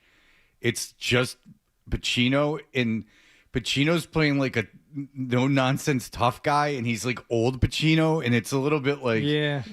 It's like, okay. Like, I'm very difficult to believe this. So maybe I'm the idiot. My sister thinks I'm an idiot for this. I don't mind over-the-top Al Pacino. I don't mind him in Scent of a Woman. Oh, no, I like Scent of a Woman. Okay, well, there couldn't be a more over-the-top... I'm not saying he's over the top. I'm saying it's unbelievable, the character that he's playing. Well, yeah. Yeah, like Al Pacino, like Nick could destroy Al Pacino. Like Ryan is Al Pacino's size. Like Al Pacino, a 54-year-old Al Pacino, or whatever he was, 52-year-old Al Pacino. Yeah. Very difficult to imagine doing anything, let alone handling a gun. Yeah. You know, being any kind of... It's just... I think they just casted him because he's Al Pacino. And then when I saw it, I'm like, I wonder if people just are giving it like a lot of leeway because it has Pacino and De Niro in it. And they only have dialogue together in one scene. Yeah, like I didn't really see De Niro like in the part that I watched. I don't even know if he was in the movie yet. It's pretty much Pacino as the cop. Yeah. And they're like running around like chasing that guy. And I went, oh, I don't. And then the guy's annoying, like that they catch. I'm sure he's not a part of the movie, or maybe he is. He like escapes, but like that guy was annoying, and I'm like, eh. So I read Heat 2. It's very good. Leonardo DiCaprio and Christian Bale are also confirmed for this. So it should be really good. The source material is good. And Bale is the Val Kilmer character? I'm not sure. Probably. But they've I think they figured out some things from Heat. As much as people love it, it's like the pacing, you got to pick it up in a few places. Something under 2.5 hours would be good. Yeah, probably. Yeah, I don't know. I couldn't get through the first 20 minutes. I watch like any Michael Mann movie. The Miami Vice reboot that they did with Jamie Foxx. Oh no! What did I see? I saw it was a completely different one. He pushes like the soundtrack to like the front, and it's super loud, and there's like like Audio Slave deep cuts and stuff like that he uses, and it's all very obvious what he's doing, and I don't care. He's stealing from Scorsese, and it's not as effective. All right, a lot of people have something to say about it. Joe, go ahead. So what I've heard is that in the original plot of Heat, Pacino's character is supposed to have a coke problem. Yeah. And that those scenes were cut from the movie, and that's sort of the explanation for some of his erratic behavior. Okay, so I'm not out of my mind then. Like, okay, thank you. Okay, so it's over the top for sure. Right, and so but I think that there was an explanation for it that was cut out of the movie, so it would have made more sense if they had kept the coke stuff in. I understand. Okay, that's my understanding. All right, thank you, Joe. Then I don't feel like I'm out of my mind because that would have been helpful. If he would have had a coke habit, I would have understood why he was being so manic. So Leo DiCaprio is confirmed, expected to play the younger Val Kilmer character. Okay. Christian Bale, they don't know. Adam Driver in the Al Pacino role as Neil McCauley.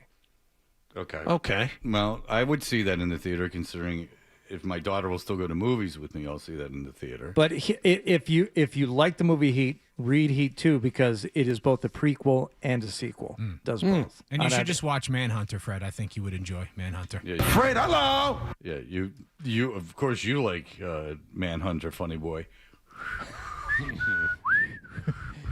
I can't whistle. Why can't I whistle anymore? Hello.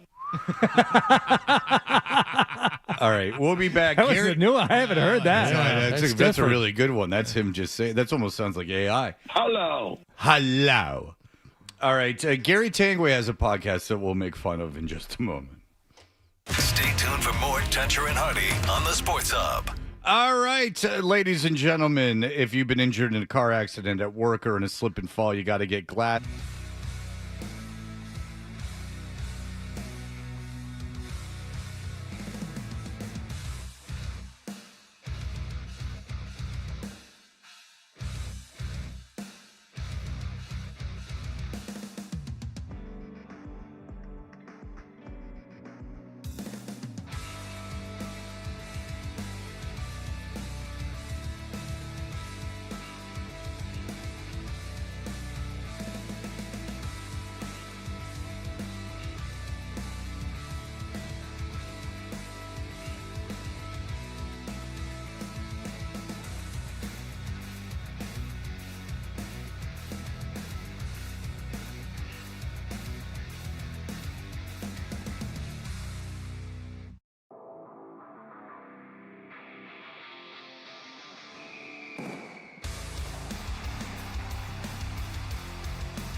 Dutcher and Hardy, Owen Beetle, Felger and Maz, the Bruins, the Celtics, the Pats, the Revolution. This is Boston's home for sports.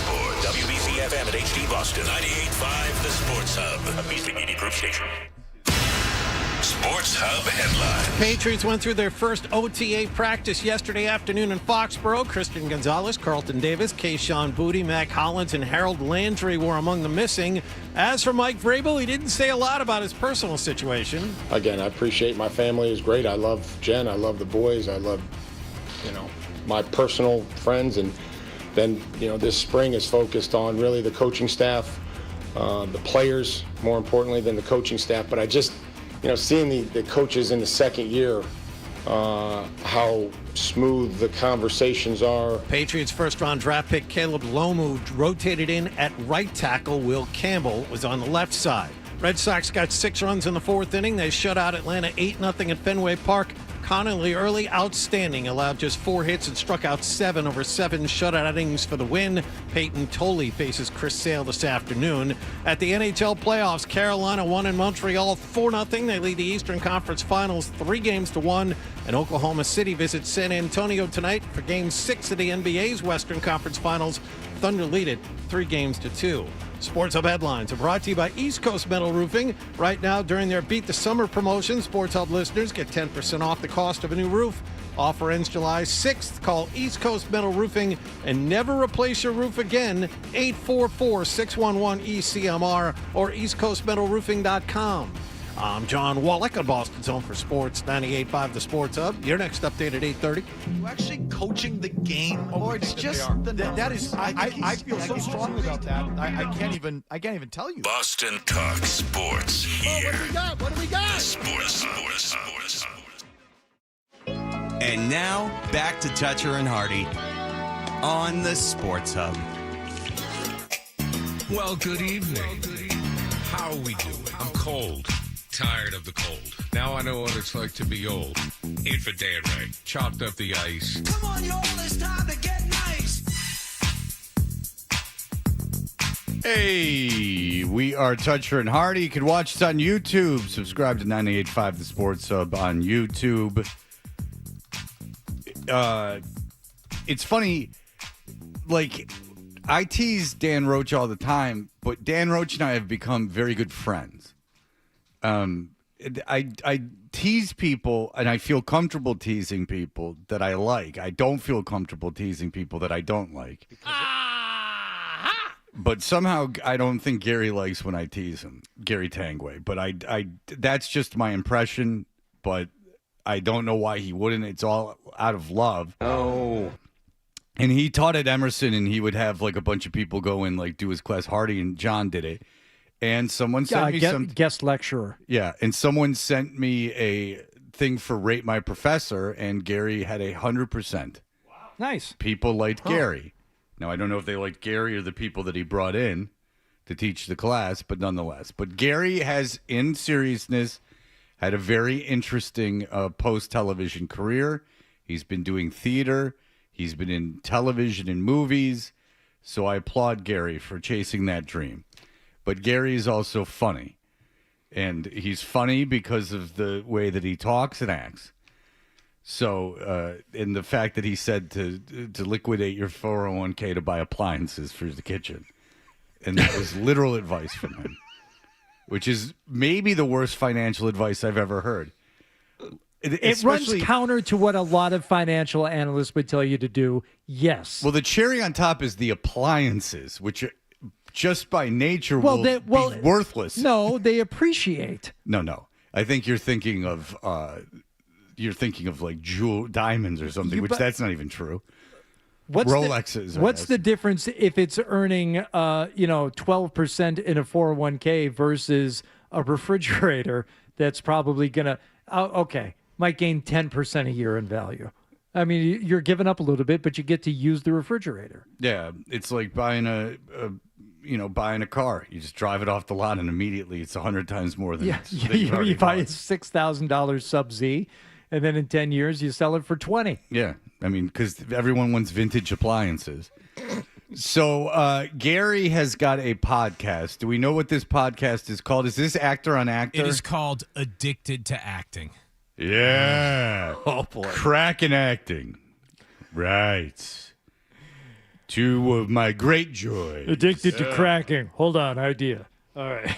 All right, so here's the thing, never been done. Actor talks to actor about acting. Some people call it a podcast, every podcast, but hey, nonetheless, this is going to be the revolutionary one, right? It's like Spade and Carvey when they get the SNL kids on. Okay. So these other established podcasts with, whether it's the Smart List guys or Spade and Carvey, these guys are established A-list, B-list. What is it like for guys who are working actors like Gary and guys who are just chopping it up, talking about, the struggle? Right. Yeah, it's all about the strug, is what we call it in the end. It's all about the strug. Is what we ca it. I don't even say call. Nah, right. And sometimes I just call it the tur instead of theater. You know what I'm saying? Because Gary don't have time for multisyllabic words. All right, so Gary has got this actor on actor, whatever the hell it's called. What's it called so we can plug it? So at least Addicted to acting. Addicted to acting. Yes. Right. An actophile. And here is Gary and how he explains his own show. Hi, I'm Gary Tangway. Some of you may know me. Yeah, right. Some. All right, let's just face it. You know me, right? You know the face at least. I was the guy Hi, I'm Gary Tangway. I was in Knives Out. I was a reporter, right. I was chair company. I fit right in. From the world of sports, but while covering the Boston sports scene for 25 years, I also have become addicted to acting. As a sportscaster, I was cast in movies playing newscasters, sportscasters, and then I got into film, and I just absolutely fell in love with it. Oh, the cinema. I fell in love with ladies film. Yes, it was fantastic. I found in love with the struggle. I wanted to go full Corky. So I went to New York with nothing but a dance belt and a tube of chapstick. Yeah, right. So I hustled, right? I mean, listen, I had to do a lot of stuff I'm not proud of. But listen, I'm living the dream now. I was a street hustler, You ever see Urban Cowboy? I was Midnight Cowboy. A Midnight Cowboy. Yeah. I was like Midnight Cowboy. I was going to say, I just needed a ratso. Yeah. I had a little, dumb friend. He would come around with me. Yeah, TB. And they'd say, put on cowboy boots. I'd say, why not? Just another role. So I love to talk about it. And currently I am auditioning for other roles besides newscasters and just hoping for that big break. Yeah, I'm putting a guy at dinner. I'm in this. I'm into this role now called extra. Guy standing on lawn. Right. Oh, I'm into nonverbal parts right now. I don't like to hog the camera. I have to apologize about Evan. They asked him if they could dye his hair at the stylist today, and he was too polite to say no. Oh. Yeah, I like making a grunting noise. That's my favorite thing. I like going to the film and making sure that I'm in it. That's what I like. But there's a lot of rejection in this business. More rejection than in sports television or sports radio or the journalism world that I was in before. So why do we keep on doing it? Why am I addicted to acting? Is there some deep psychological need? I didn't get enough love as a child, which I don't believe. I had a wonderful childhood. We always hear these stories about actors having awful childhoods. And I don't know. For me, it was great. I certainly love being in front of the camera. I'm comfortable being in front of the camera. But I don't think it's because I was neglected. So why am I addicted to it? It's not because I was neglected, no. I was overloved. And I have been my entire life. Why do I go through audition after audition after audition and get rejected and keep going back? We hear actors... Crack habit. Really? Yeah. Whatever. So what? That's what the 401k is for. Limits your ability to act. Gary. I love the casting couch. You want a 60-year-old dude to fluff you? Whatevs. Wow. Yeah, you sit under a glass table, and what do you want me to do on top of it? Didn't we find out, just point of fact, Your Honor, that the fluffer was the complete... Yeah, the fluffer doesn't exist. Yeah. But then Stern had something with High Pitch Eric in A Porn Star, and she said he was fluffed before he went in. So I don't know. Maybe that was just a High Pitch Eric thing. Go through 50, 60, 70, 80, 100 auditions before they get a role, but they continue to do it. All right, so this is the premise. He talks to actors who can't get jobs. Yeah. All right, and so he's taken the premise of a famous actor talking to a famous actor, and he's taking it to actor can't get role to actor that can't get role. How about actors that continue to audition and do get roles? Gary has gotten roles. Gary will get roles, and the actor that he has on is an actor that he actually appeared with, kind of, in the same show. I don't think they had any scenes together. Okay. All right, so this is Gary talking to a fellow thespian. Yes. Yeah, and that's my band. It's called The Holiday Inns. This is non-licensed music. Thank you. Welcome to Addicted to Acting. You know, when I talk to people who just can't shake it. And the secret to this show is a room with an echo. It sends a sense of gravitas. I love an echoey room. We could have added the reverb in post, more industry jargon. I won't bore you with it. But I said, what's it? Natural reverb. Yeah, I searched every bathroom and bathhouse in town until I found the ultimate echoey room. I had to kick some doo-wop guys out of there, but it was worth it. Right, I mean, listen, first of all, I got to put this fire out of this trash can that you're gathered around. You know, when I talk to people who just can't shake it, we need the fix. And I'll tell you, this guy is, you could say he's new on the scene, but he's really not new on the scene. He's one of the stars of the Chair Company, which is 100%. Oh, so is it Tim Robinson? Is it? Oh, he's a star of the Chair Company. Is it S.A. Morales? He was in the Chair Company, wasn't he? Is it that guy that was on the big writer for Saturday Night Live for 25, 30 years, Tim Harley or whatever, who plays the old guy? Who is it? Which is 100% on Rotten Tomatoes. Joseph Tedesco has joined us. He plays Mike. He's awesome. Hi. Well, you blew through that. Justin Nabisco, you might know his cracker. This is Joe from Tedeschi's. I met him on the way in. I was grabbing a coffee. This is Mel from 7-Eleven. You want to be an actor? Huh? Yeah, you'd be great. Keep cutting, kid. Which is 100% on Rotten Tomatoes. Joseph Tedesco has joined us. He plays Mike. He's awesome in it. And Joseph, thanks for joining us. Now, I watched The Chair Company. I didn't like it, but this is Mike from The Chair Company. Yes, this is the unhinged man that helps Tim's character with some, Oh, I liked him in that. Yeah, he's good.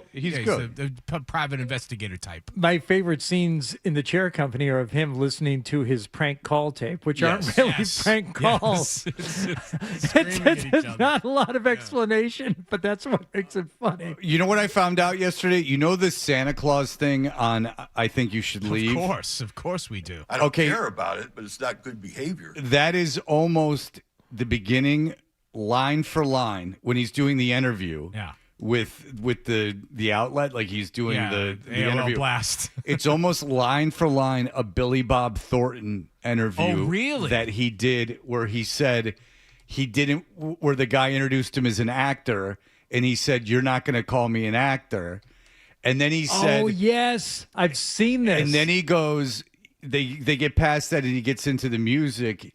And he says it's like a gumbo. It's like a psychedelic jazz gumbo. So Tim Robinson, and I wonder if Billy Bob Thornton, who I like, and I've interviewed before and I liked him.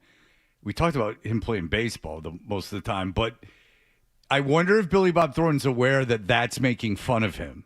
I can't stop crying. No, that's not it. It's when he talks to the interviewer. But you can find a breakdown of it. It's almost exactly what he says, except he says Okay, go ahead. It's a cosmic mix. It's a little bit Tarantino. It's definitely a little bit Michael Mann. Okay, so so that's what cosmic Billy Bob gumbo. Thornton says. It's a cosmic almost mix, goes to the and then he beat of goes, "It's a little jazz. bit of like da da da da da da da," and it's after he calms down. Yeah. So it's pretty funny. Like I didn't know that until yesterday. My pleasure, Gary. Okay, so we're going to talk about the craft of acting. Why are you addicted to acting? I am not addicted to acting. All right, thank you very much for coming. Thanks a lot. I mean, the show's called Addicted to Acting. Stop! Don't upload. All right. It's a Thanks totally- for nothing, jackass. Totally worthless. I thought we bonded on the set of The Cump. The rest of my week just opened up. All right, well, very good. I'd have to edit this. I wanted to talk to you about the craft, what I've been now eating exclusively. I knew you were going to go there as soon as I listened to this last night. You buy the 3 for $1 and you just put them right in the microwave. You don't have to wait around for water to boil. Right. I mean, and they let you exchange stamps for it, so it's a whole thing. It's like 5 boxes, 1 stamp. Whoa. I was addicted. Whoa, that's not good. Whoa, failure already. First the big gap between the question and the answer, and now this. Why are you addicted to acting? I am not addicted to acting. Whoa. I was addicted. Wow. I was addicted.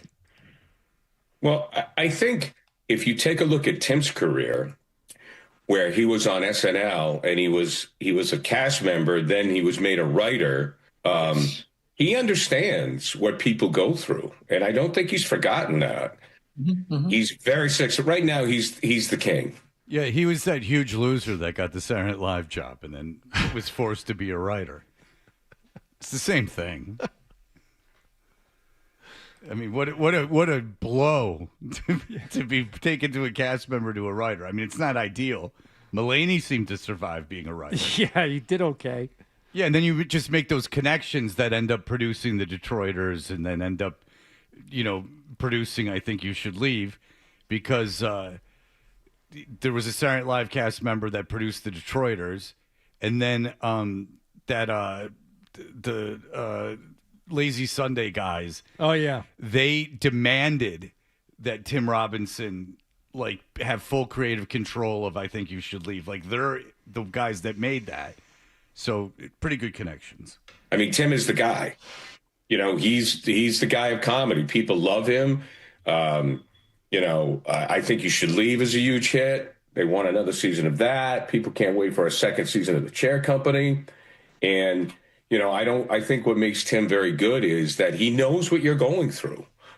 He hasn't forgotten that, Yeah, and he's generous. He's generous with you. Very generous. No, he's very generous like that. Very generous like that. I could tell by the way that he would make subtle eye contact with me across a room. It was time for me to prov, and I was supposed to say, Well, I said, I want to try this. No. Yeah, you wanted me to go, but instead I went, we played with it a lot. I kept breaking. That was the problem. I'm sorry, guys. This is too funny. I'm so funny. How did you... Did you understand the script at times? Because when they asked me to groan, I was thrown. I don't understand. What's my backstory as the guy who groans? But this is the part where Gary, I understand because I talked to him about this. He loves Tim Robinson. He thinks he's brilliant and all this stuff, but fully admits he doesn't understand it. No. He doesn't understand the comedy, which I didn't either in The Chair Company, to be fair. It's tough. That's part of what makes it funny is it's not completely understandable. If you're reading the script for that, I think I get it as to why you don't. Oh, I didn't understand it. I watched it and I didn't understand. I watched it fully formed and I didn't understand it. Did you understand the script at times? Because I read the scripts and I'm like, we're of similar age. Like Tim and that crew for My Daughter and My Son. I mean, he's Elvis. He's like the guy. My You know, kids did. Rave over oh my God, Tim Robbins. Shush. I'm talking over you. He's like Benny Goodman to these kids. I'm trying to pull something here that you can relate to, but he's Fabian. Yeah, He's right. Yeah, he's like a real Al Jolson type, right? He'd like that. Correct? He's the guy. But I'm like, I would read like some of the things on the script, and I go, I have no idea what's going on. When you see it and it's put all together, you go, okay. Yeah. All right. Well, hang out with this like hanging out with Doug Fairbanks. You know what I'm saying? All right. So it's vaudeville. All right. So there you go. You can listen to Gary, Addicted to Acting. Addicted to Acting. That's the podcast. Go look it up. It's on YouTube. You can watch it there. Give Gary some views. Yeah, give Gary some views. He deserves it. All right. We'll be back in just a moment. I also have become addicted.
Red Sox player? That was Jarren Duran. Well, things are going well for him. I don't know how well things are going for the team. To trade him immediately. All right. Tom Caron is kind enough to join us once a week. He is the, of course, studio host and broadcast announcer for Nesson. Hi, Tom. Good morning. How we doing? We had your friend Papelbon on earlier this week. I heard. Yeah. He's something. He's fun. Yeah, he was interesting. He was really good. And we were just talking about, I think what we all found interesting was his methodology versus what seems to be the norm now, where he wouldn't do like a ton of studying. He would talk about the that may shock you. He didn't look at scouting reports. Yeah, but I'm taken aback. Yeah, the meeting that Veritek would lead before the start of each series, but then it was more about like, no, I my tendencies against certain hitters and what he would see them doing in the on deck circle, and he would let that inform his decision as to how to approach hitters, more so than reams of data given to him by staff members. Yeah, and that's more interesting than it might even seem on surface, because I think what good teams have in baseball is guys who still sort of have that approach even now. I mean, there's more information than ever before, and they all have the information. But I still feel the best teams have at least a couple of guys who believe they're just going to kick everybody's ass no matter what they're facing. And there's a great story Alex Cora used to tell. When they got Kyle Schwarber back in 2021, right? It was a really young team and it was struggling at the plate. And he came in. It was a couple of weeks after the trade deadline before he was ready to play. It was in August. And they were having a team meeting going over the pitch. I think it was Ryan Yarbrough. And, by the end of the meeting, somebody in that meeting told me it sounded like we were facing Roger Clemens at his prime. It's Ryan Yarbrough. And at the end, hitting coach goes, anything else to add? And Kyle Schwarber leans back and goes, yeah, this guy sucks. Let's go race. And the whole place erupted, and they went out and beat the guy, And I wonder, I've been wondering this whole season, who's that guy in the Red Sox clubhouse? Contreras is that guy, right? Like, we've seen what he's doing. Is that message getting out to the young guys? I don't know, but I think more than ever, these young guys come up through the informational overload era, and they spend time in the lab working on their swing in the off season, and you get paralyzed by these scouting reports on a pitcher or on the opponent. And sometimes you just got to go out and believe that you can, at your best, can beat that guy at his best. And that's sort of what this game was originally based on. I heard Pedro Martinez in an interview yesterday saying exactly that. He said that these guys, these young pitchers, are drowning in information. It's too much information, and it's too much for them to process. He said the exact same thing you're just saying. He said that sometimes you got to just go out there with a plan, but you don't need to know every little intricacy of their, baseball career in order to get someone out. You got to execute. Yeah, because Steve Lyons just saying, no brain, no headache. I mean, don't always think about it. Don't overthink about it. Don't be, I got to get this pitch perfectly on the inside eighth of the plate because his cold zone is above the knees. I mean, and I think Connolly Early's a little bit old school when you go out and watch him. He's got a good fastball, but he can use his secondary stuff, and he just attacks hitters. And last night was a good example on both sides. They put together a good night offensively. They scored 8 runs, but it all began with a sacrifice bunt, which I love to see. Your team not scoring, drop a sacrifice bunt, move the guys along. They end up scoring 6 runs that inning. And there've been 3 walks in the first 3 innings for Early, and it was making life a little harder than he needed to. And as soon as he got that lead, he came back and had a 9-pitch 1-2-3 shutdown inning. And that's that pitching to the scoreboard, whatever you want to call it. But last night was a night where you sort of said, okay, that's what this is supposed to be. They got the pitching. They got 14 singles. They didn't hit an extra base hit till the 9th inning. But that's how this team can win a game, and you did it against a good one, and now you got to figure out a way to do it 2 or 3 times in a row because you haven't done that enough. Well, it seems like there has been a philosophical change that they pretty much realize, like, look, we're not going to hit the ball out of the park enough. We gotta find other ways to score, which selfishly I like as a fan. I actually enjoy that. I'd much rather have a team have 15 hits than have 6 hits and 2 home runs. I do enjoy baseball that way. and 14 strikeouts, right? Like that's the pay. Yeah. And the Tampa Bay Rays are bunting more than anybody's bunted in forever. And they're always on the cutting edge of information technology, right? So it's come full circle, right? The cutting edge team is playing old school baseball, which is really refreshing. Yeah, I thought more teams would sort of start approaching the game that way this year because Toronto really was a sort of, put the ball in play type of team last year, and they almost won the whole thing. So, I think you're right. I think the Red Sox have sort of come to that understanding. And Chad Tracy is managing that way now. Mickey Gasper has been your primary catcher over the last few days. He's riding the hot hand. Nick Sogard's playing. Isaiah Kiner-Falefa is playing. Caleb Durbin's not playing. So you're seeing right now guys who are hitting the ball are getting put back in the lineup every night because they understand the urgency here. Do we have enough of a sample size to kind of figure out whether or not Chad Tracy is a good manager, or is he hamstrung by the roster, as you just explained? It's such a great question. I think I feel watching this for the last week or so, I'm for the first time starting to watch Chad Tracy manage his game. And some of that is lineup construction. I just mentioned he's riding the hot hand, and we know Cora didn't do that all the time, right? We know Cora was a believer in sticking with a guy through thick and thin, stick with Trevor Story forever, stick with Caleb Durbin. Some of that is the time of the year, early in the season you do that, you're hoping to get a guy on track. But I think we're seeing Tracy do that more than Cora did it.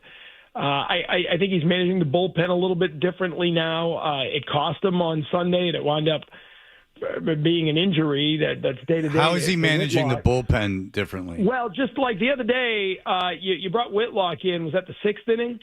And his defined role was the eighth. But he saw sort of the pocket of hitters that he thought he needed to navigate through with his best pitcher, so he brought the guy in earlier. Tyron Guerrero was on in the eighth inning the other day, which I didn't love, and it hurt him. But that's a guy he knows from Worcester. I mean, he's bringing in guys in slightly different roles than they were being used earlier. So I think, not to punt on the question, John, but I think the next couple of weeks now are worth watching because I think now he's got the confidence to sort of manage his style. I was reading Jen McCaffrey in The Athletic earlier this week, and she brought up an interesting topic I hadn't thought of.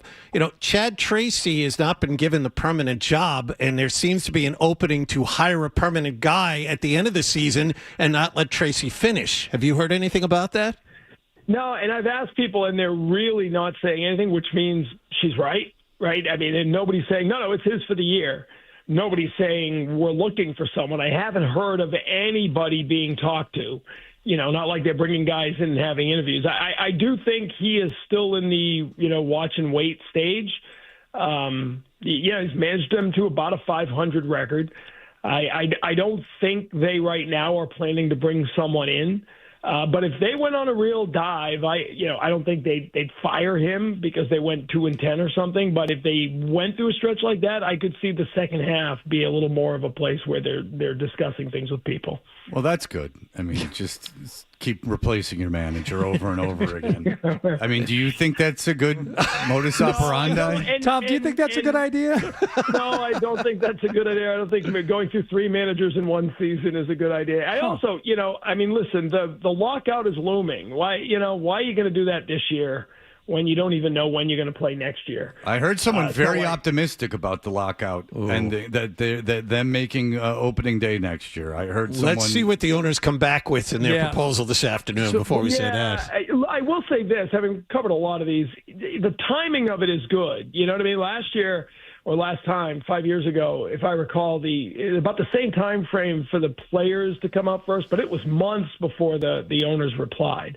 Now, I know the owners had already announced they were going to make their offer tomorrow, but the fact that you're going to have two offers, before the end of May, I do think is good, because these things, the frustrating thing about these negotiations in all sports is they just move at a glacial pace. I mean, nobody does anything. And so now you'll have two extreme offers, and then the real negotiation can begin. So I am a little more optimistic that what I saw from the player stuff, there's no way the owners are going to take it, but there's a lot there you could say, okay, I'll give you this, and this if we can figure out a way to get some sort of cap. soft, hard, whatever. And I know the players don't want to do that, but at least then you're going to have the two goal lines. Can you figure out the middle point? Yeah. Can you think of another team that's replaced a manager twice in a season? That's a great question. Usually the interim lasts the rest of the year, but it's very rare you fire a manager this early in the season. Right, exactly. And that's exactly it, right? The interim guy's usually coming in August, so there's not a whole lot of time to fix that. If you're asking me, do I think there will be a third manager of the Red Sox this year? I do not think there will be. I think Chad Tracy will be here through the season. But it is interesting that they haven't come out and said that. And a couple times they've been asked, a couple times I've asked people, it's always, well, we're not focused on that right now. So that's not answering the question. Okay. And today a good pitching matchup for really people. Good. Yeah. Yes. Yeah. Afternoon, 4:00 game. Peyton Tolley, who's been really good the last couple of times against Chris Sale, who's been really good since they traded him. This should be a really, really good matchup. It'll be interesting to see, we've been talking about Gasper and we've been talking about, getting Sogard, getting these guys in it. We're not going to do it against a lefty today. So it'll be interesting to see what the Red Sox have for a lineup and how they face Sale. You got plans for after the game? This is something you don't normally get to do. 4:00 games are kind of the worst possible time, because you kind of lose the day and you kind of lose the night.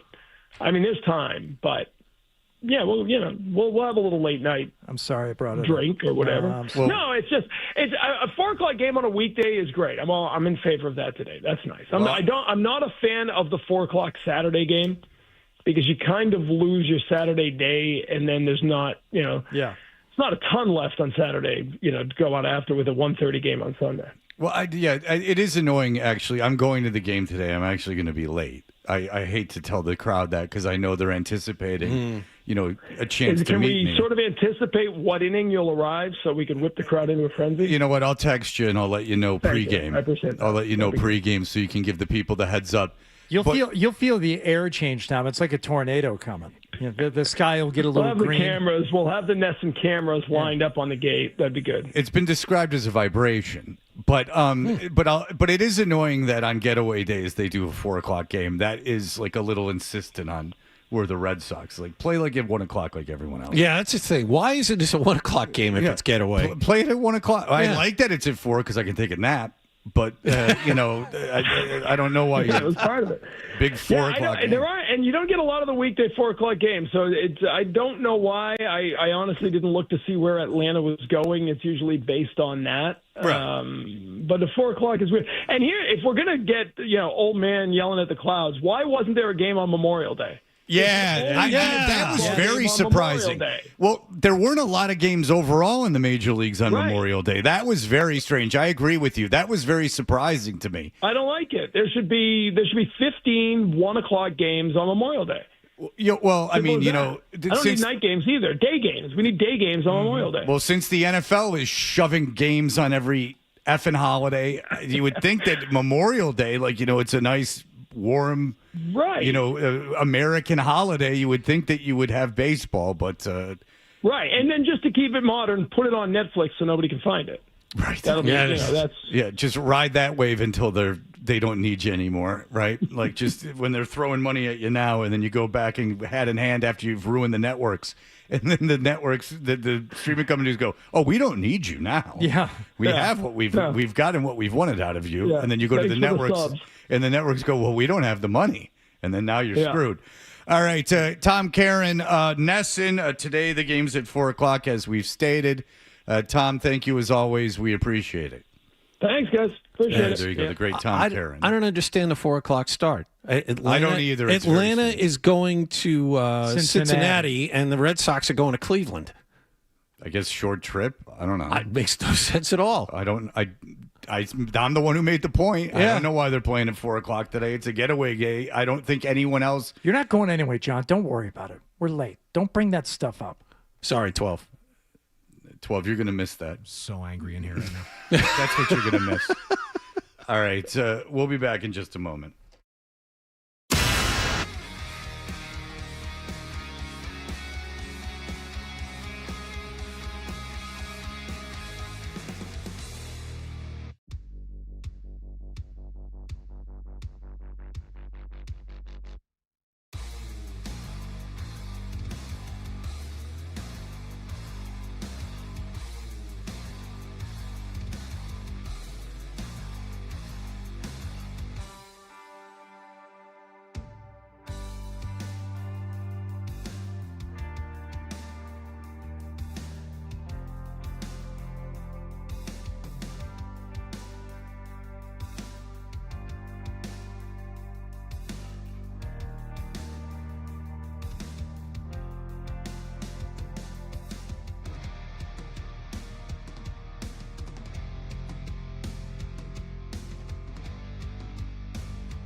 Okay?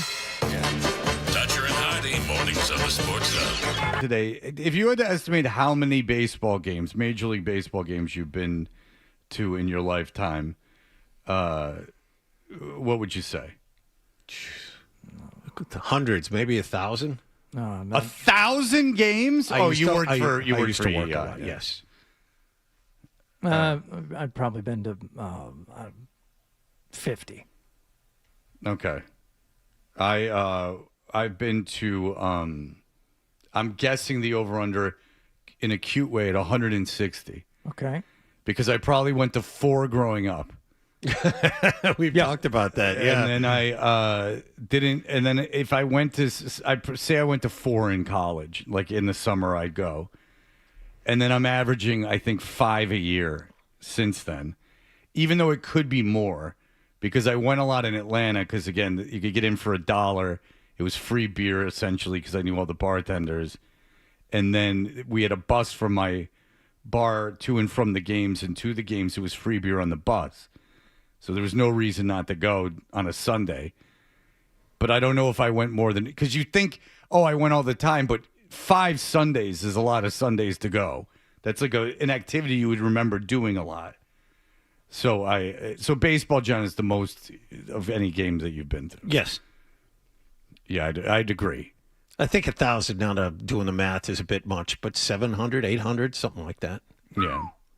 But, but how many non-working? Oh, jeez. Right. Is it over 160? Probably not. Stupid. I used to go 3 or 4 times a year with my dad when I was a kid.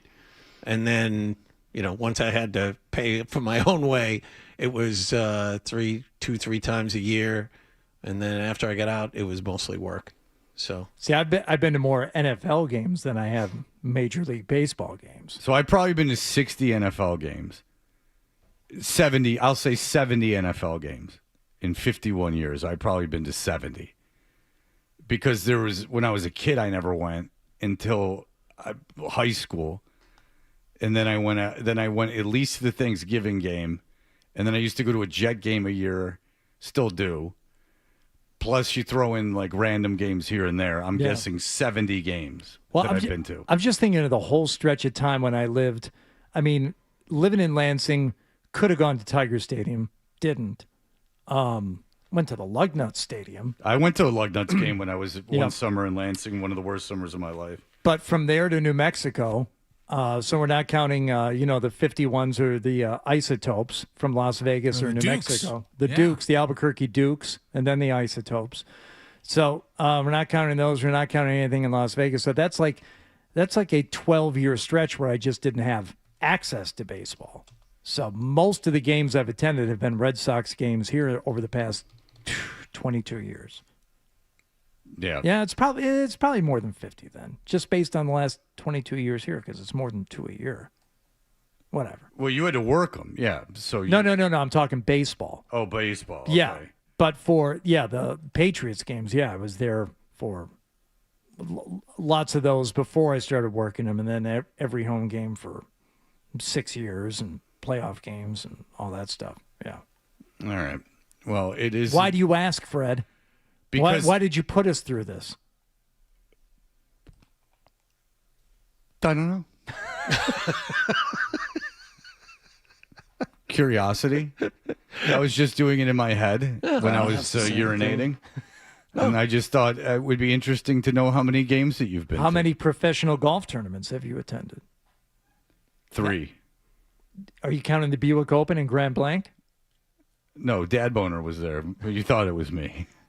No, I've never been to the Buick Open. I've been to the U.S. Open and the Deutsche Bank twice. I've been to 3 golf tournaments. That's not enough. How many have you been to? A lot.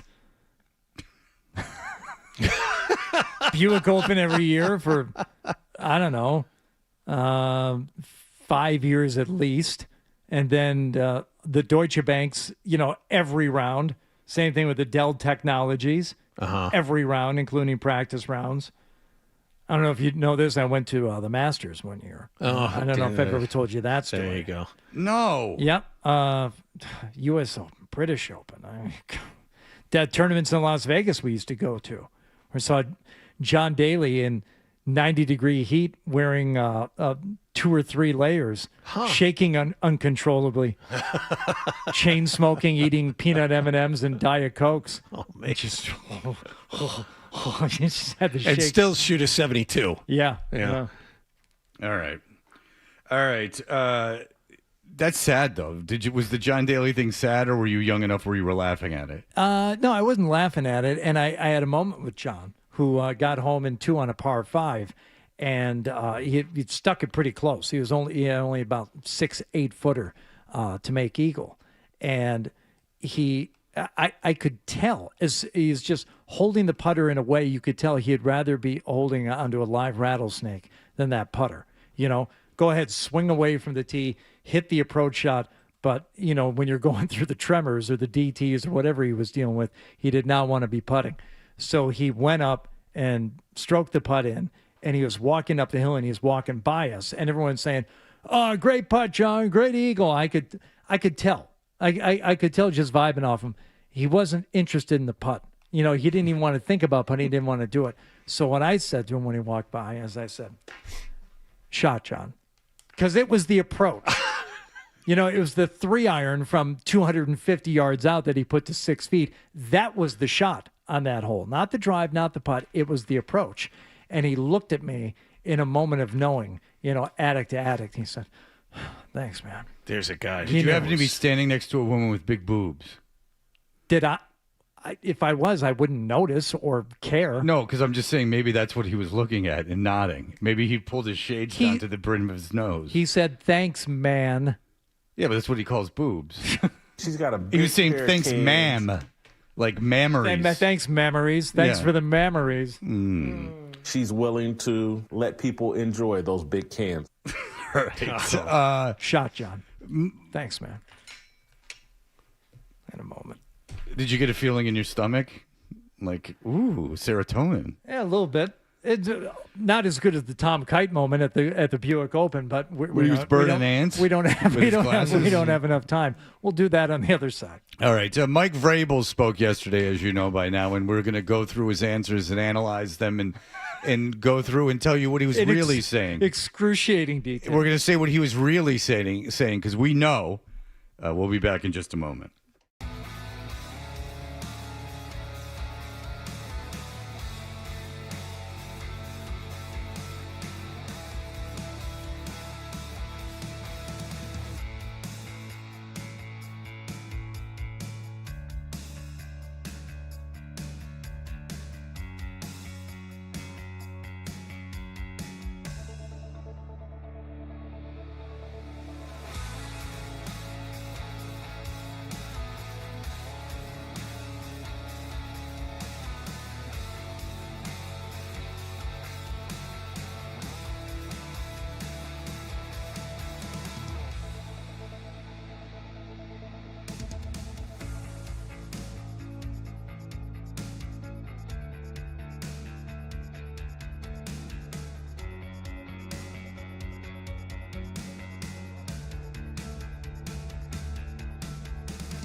know. On the Sports Hub. Good to see Romeo out there. It was good to see some of the new faces, some of the young guys. It was good to see Kyle Williams get some opportunities and Chiz. And we're going to look to strengthen the roster wherever we can. But it was also a great day to see guys that maybe didn't get as many opportunities last year, especially Romeo, who wasn't on our team. Yeah, but you had an affair.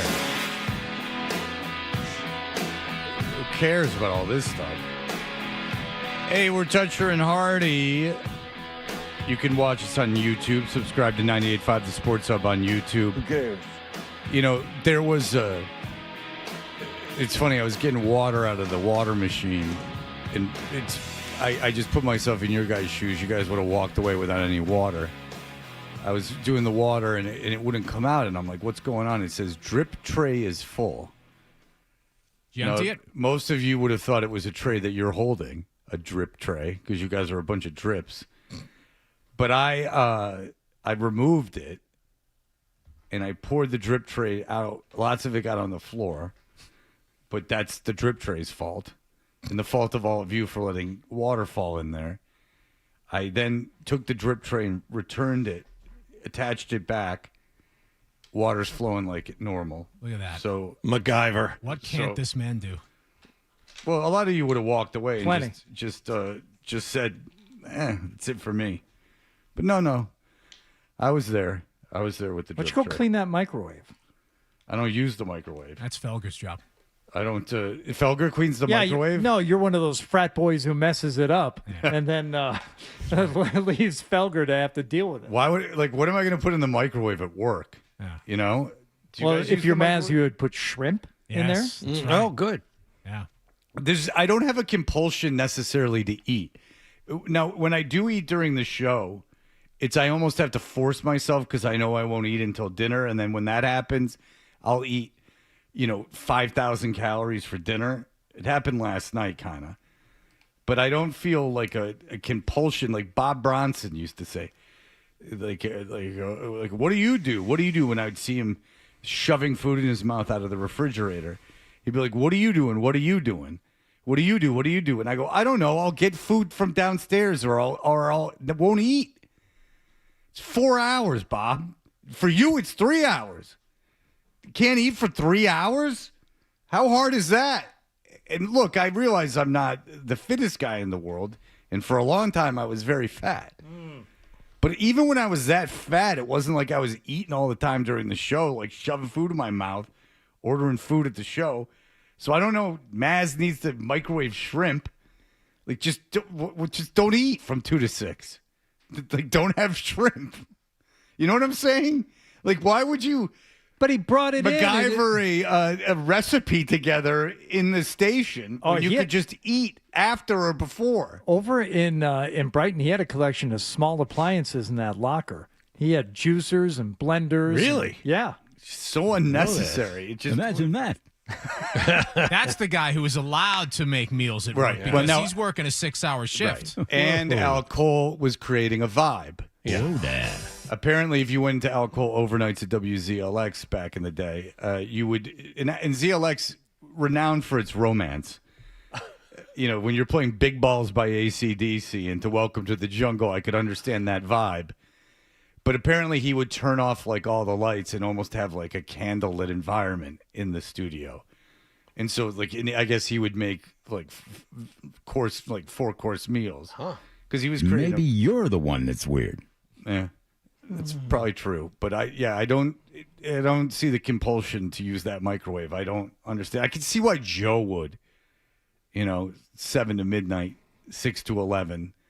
That you got to kind of eat. I get that. Anyone else, I don't understand why you're using that microwave. Al Cole, you get it though. It's the vibe. It's the the preparing of food. It's very sensual. Oh, we were both gonna say it. I interrupted you before you could. So Cherry's Jubilee. You'd light it on fire. That's right. That's right. All right. Mike Vrabel spoke yesterday, gentlemen. Exotic beefs. What do you like in a woman? What? Yeah, you tell me. Brains. Cow brains. Cat's brains. Just brains. Brains is the greatest because it sounds so much worse than he intended it to. It meant I'm an evolved man that once cares more about what's inside, like what a woman's about, than what she looks like. But it just sounded like you like to play with brains. That's right, Al. Uh-huh. Yeah. Guess what? What? All right, very good. Okay, so Mike Vrabel spoke yesterday, and he hadn't spoken a lot.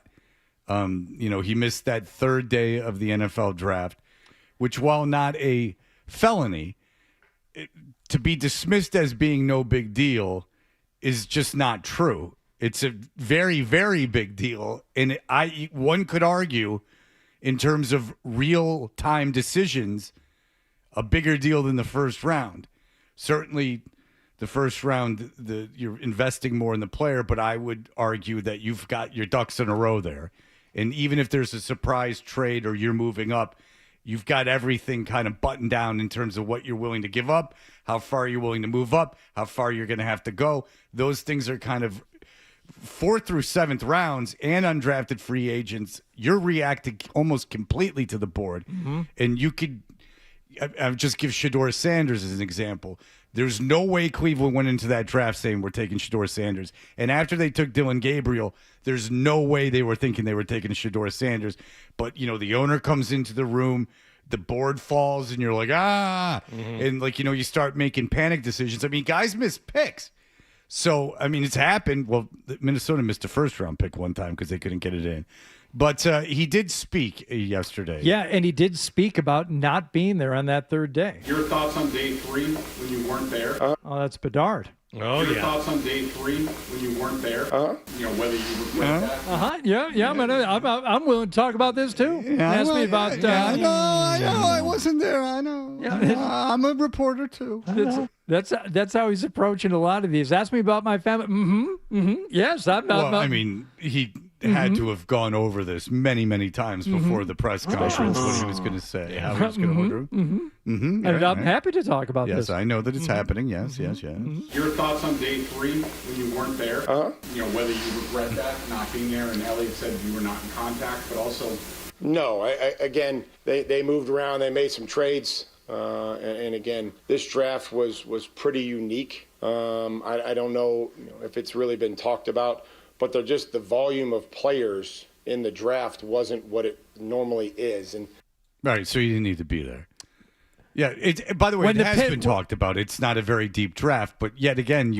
But did we talk about the draft at all? No. I don't know if this has been talked about, how this draft was a little off this year. Yeah, there was some discussion leading up to the draft. Yeah. He should have maybe said, was there a minute of your time that wasn't spent talking about the draft beforehand? I mean, yes, I'm aware. But there was running backs getting taken that ran 7.4s. I understand. That it wasn't that deep, but yet here you are. Yeah, you're some of these guys are going to make the team, and that you did. If it's not worth anything, why were you trading around and maneuvering around the board? Yeah, Pickens were slim, so it's kind of an odd answer. It is an odd answer. Well, what about the players that did get selected in your absence? We moved around, excited about the players that we got. I thought they sucked. Studied most of them. They knew my affinity. For some of the players that we took, and then admittedly, I don't know if I'm going to know the 300th player in every draft. You should. I like Vrabel, by the way, and he's obviously a fantastic coach. That's not a great answer.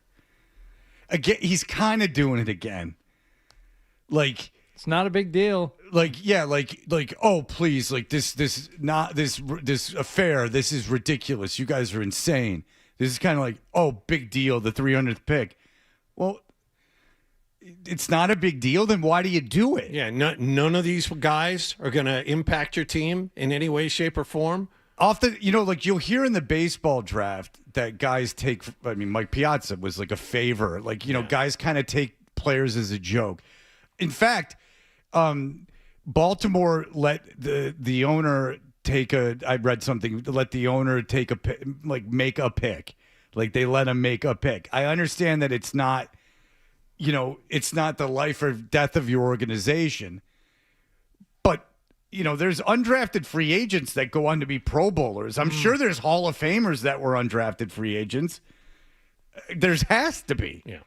So there has to be more than that. Like, there has to be at least like 7 or 8 of them in the history of the draft. So that then why go through the exercise if you don't really care about it? I mean, no one fell down to you that you didn't think was going to be there, that you thought could be a contributor? I mean, how many guys on the Patriots roster were post-third round picks? Right? Yes. Like a lot. A lot. A lot. Mike Onwenu was like a 6th-round pick, and he arguably your most valuable offensive lineman a couple of years ago. Yeah, So, I'm sorry I don't know the history of the depth chart in terms of draft. I mean, you can go back. Wait, was Welker drafted? I don't think Welker was drafted. No, and Edelman was a 7th or 6th round pick, I think. 7th. 7th round pick. Yep. Brady was that's right. Tom Brady was was not in the first 3 rounds. I forgot about that. He was a day 4 guy. Oh, so my bad. I didn't. I'm sorry I didn't know that. No, I knew that. But yeah, I mean, if you go down the roster, Tom Brady was selected 199. Yeah. What? Okay, so Ramondre Stevenson was a 4th round pick. Yes. Yeah. All right, so maybe he's just counting on Mac Hollins was a 4th round pick. I'm sorry.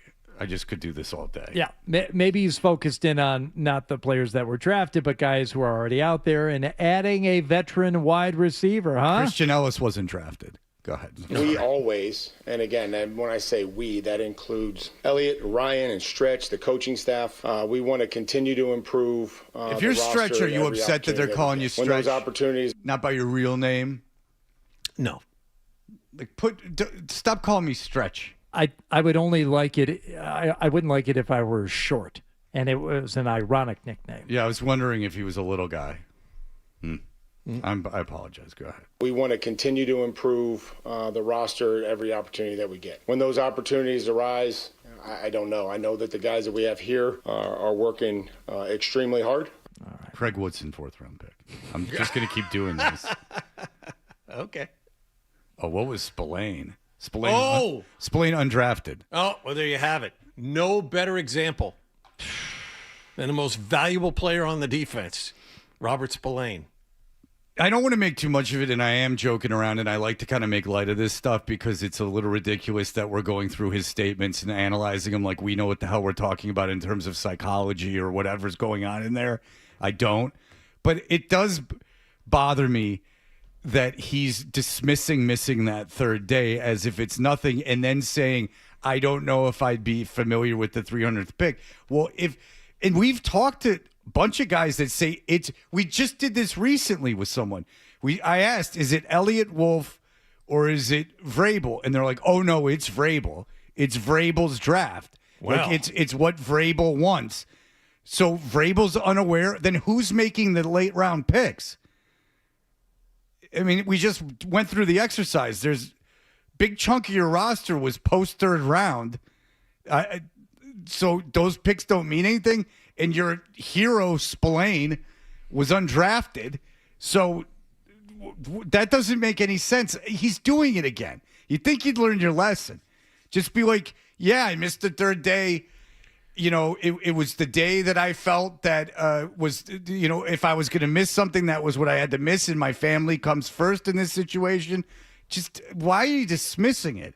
I can't say I know who the 300th pick is. Why not? If it's up to you, why not?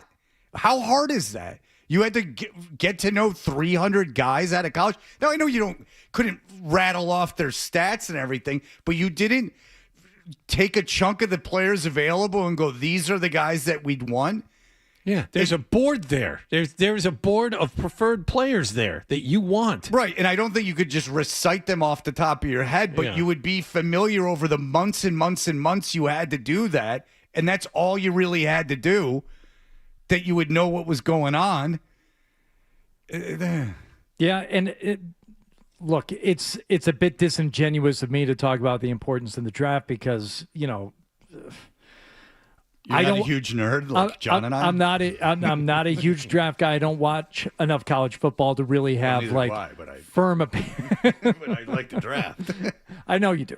But As I said to you guys before this, I said I think this draft was going to be more important for good teams than it was for bad teams because there wasn't that readily identifiable impact player. And guys who were drafted this year, yes, will go on to have big impacts on teams, but it was harder to know that going into this draft who those players were going to be. And for the good teams, it meant, all right, let's try and get as much as we can. We know who our quarterback, wide receivers are. We know we have our outside linebackers. We're all set. Okay, we got our corners for the future. We need to fill up with a bunch of these middle guys, right? And this is where we can, kind of cement ourselves and patch some holes. And I do think the Patriots, for as much as they might struggle this coming year based on the schedule as opposed to what they did record-wise last year, they are a good team. They were in the Super Bowl. Of course, they're a good team. So this was an important draft for the Patriots along with all the other good teams. And yeah, that in that way, it is a little distasteful to hear, third round. Whatever. Yeah, then why are you so insisting that you're so involved with the personnel? And then he went on at one point there to say how involved he was during the whole process. Like, he says, like, I was very involved in the process. Well, all right. Not enough to know who you guys were taking after the third round? Yeah. Okay. Just weird thing to say. It's not even if it's true, and I'm sure, a lot of guys are just like, screw it, I'm leaving. Just a weird thing to say, given the circumstances of you missing it. Yeah. Like it was no big deal. Okay.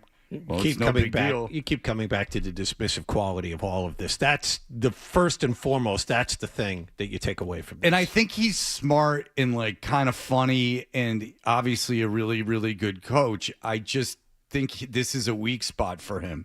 Kind of hubris almost. Like he can't shake that little bit of hubris. Now, compared to Belichick, I mean, he's night and day. But he's Oscar Wilde. But he, it's this might be a little bit of like a weak spot for him, like a blind spot. This kind of can't get that. Well, he's little bit of probably arrogance still out. balancing and teetering on. He's got the owner and his boss listening to how he handles this now.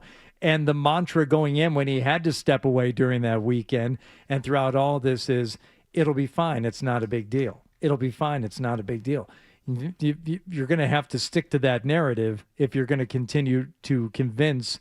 He doesn't have a lot of people above him in the organization, but they are the most important people that, it's not a big deal. It's fine. I'll say it again. Everyone's got a family. Everyone can relate to making a mistake. There's not one person in the world, in the history of the world, Gandhi, anyone, that hasn't made a mistake.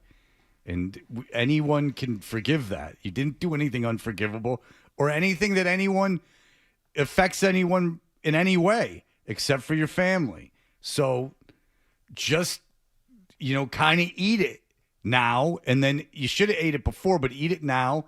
And then whenever someone says anything to you about it, go like, dude, I admitted it. And then you kind of become someone that there's some sympathy for. Like, why is everyone piling on the guy? He's told you that he did it. He told you he's working out with his family. He didn't want to miss that day of the draft, but his family, in fact, he's a family guy. This is like, this is what matters to him. And isn't this a lesson we all should learn? Your family should be above everything else. It's not hard to maneuver out of. It's just, you just got to kind of take a day and eat it and then, move on from there. And then anything after that, you really, really can't ask him questions about it because then he's already answered it. And then you could be like, all right, I mean, guys, I told you that I did it. Like, it's, how often, like, how many times do you want me to say this? It almost seems like you're ganging up and you're trying to attack. Then you are attacking him, right? Then you are attacking him. And it's unfair at that point.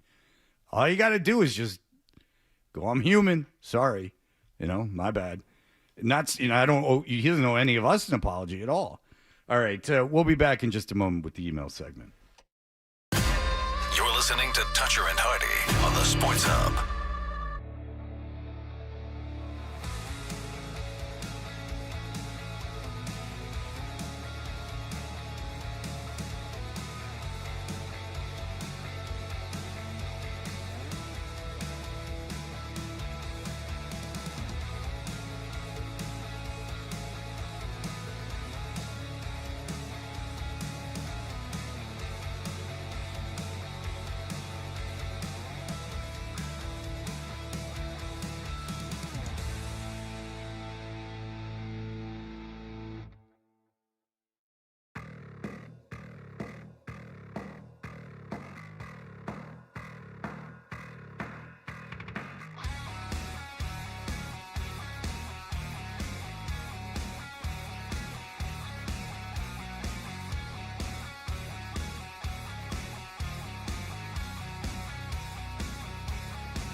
Let's do the email bit.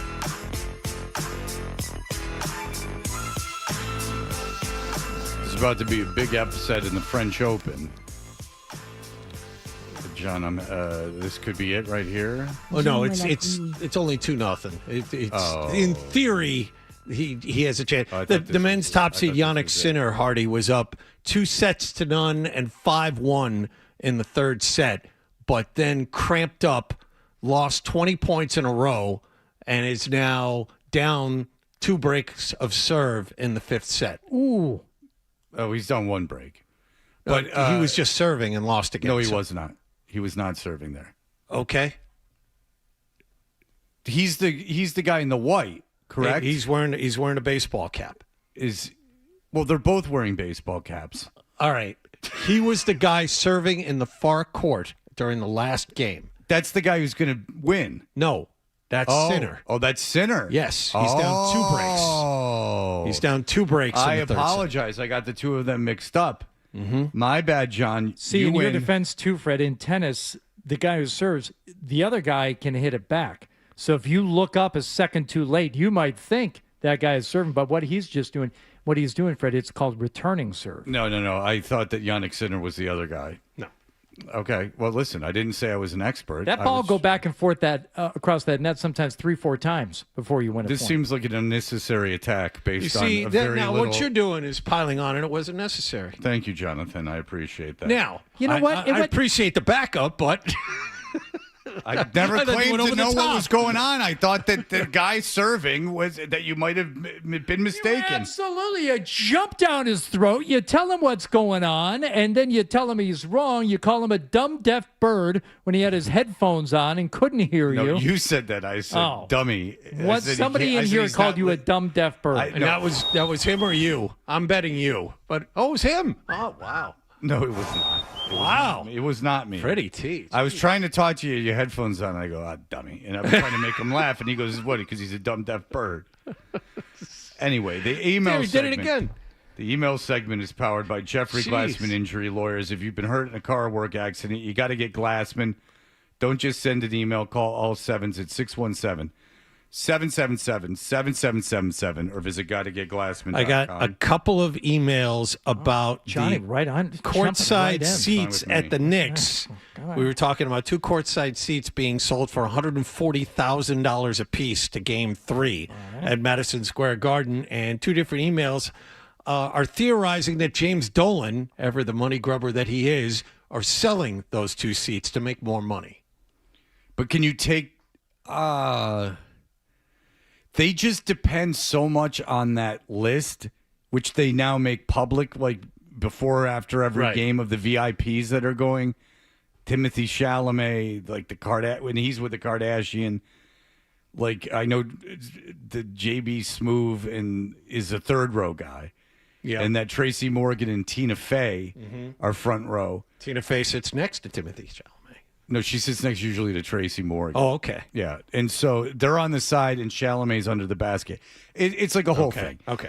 I don't know why I know about it, but I do. And I wonder, look, if you could get $100,000 for a ticket, I'm telling those guys to go screw. But I don't know if they're up to that. Because then it's always John Starks and those Starks guys is all of a sudden the ambassador for this team. He's doing interviews left and right. But he's under the basket too. Yep. So I don't know. It depends. Charles Oakley has been in the news too in the last couple of days. He is insisting that Dolan has told Ewing and Starks and all the Knicks not to speak to him because of what happened with Oakley previous. Dolan ejected him when Oakley was criticizing the team.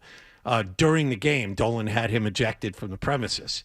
So now he's back. He's going to games, and he said he can't not talking to anybody he used to play with because it's on Dolan's direction. Well, I'll tell you, if the Knicks happen to win this, the Brunson as the best Knick ever talk is going to drive me absolutely insane. Yeah. Well, not even remotely close to being true, but okay. I don't care that Ewing didn't win a championship. Ewing's better than Brunson. I mean, he was a dominant all-world player for a decade or more. And those Knicks, the Hall of Fame Knicks that played on those early 70s. Well, they won 2 championships. Too, yes. And so, yes, they're better too. Yes.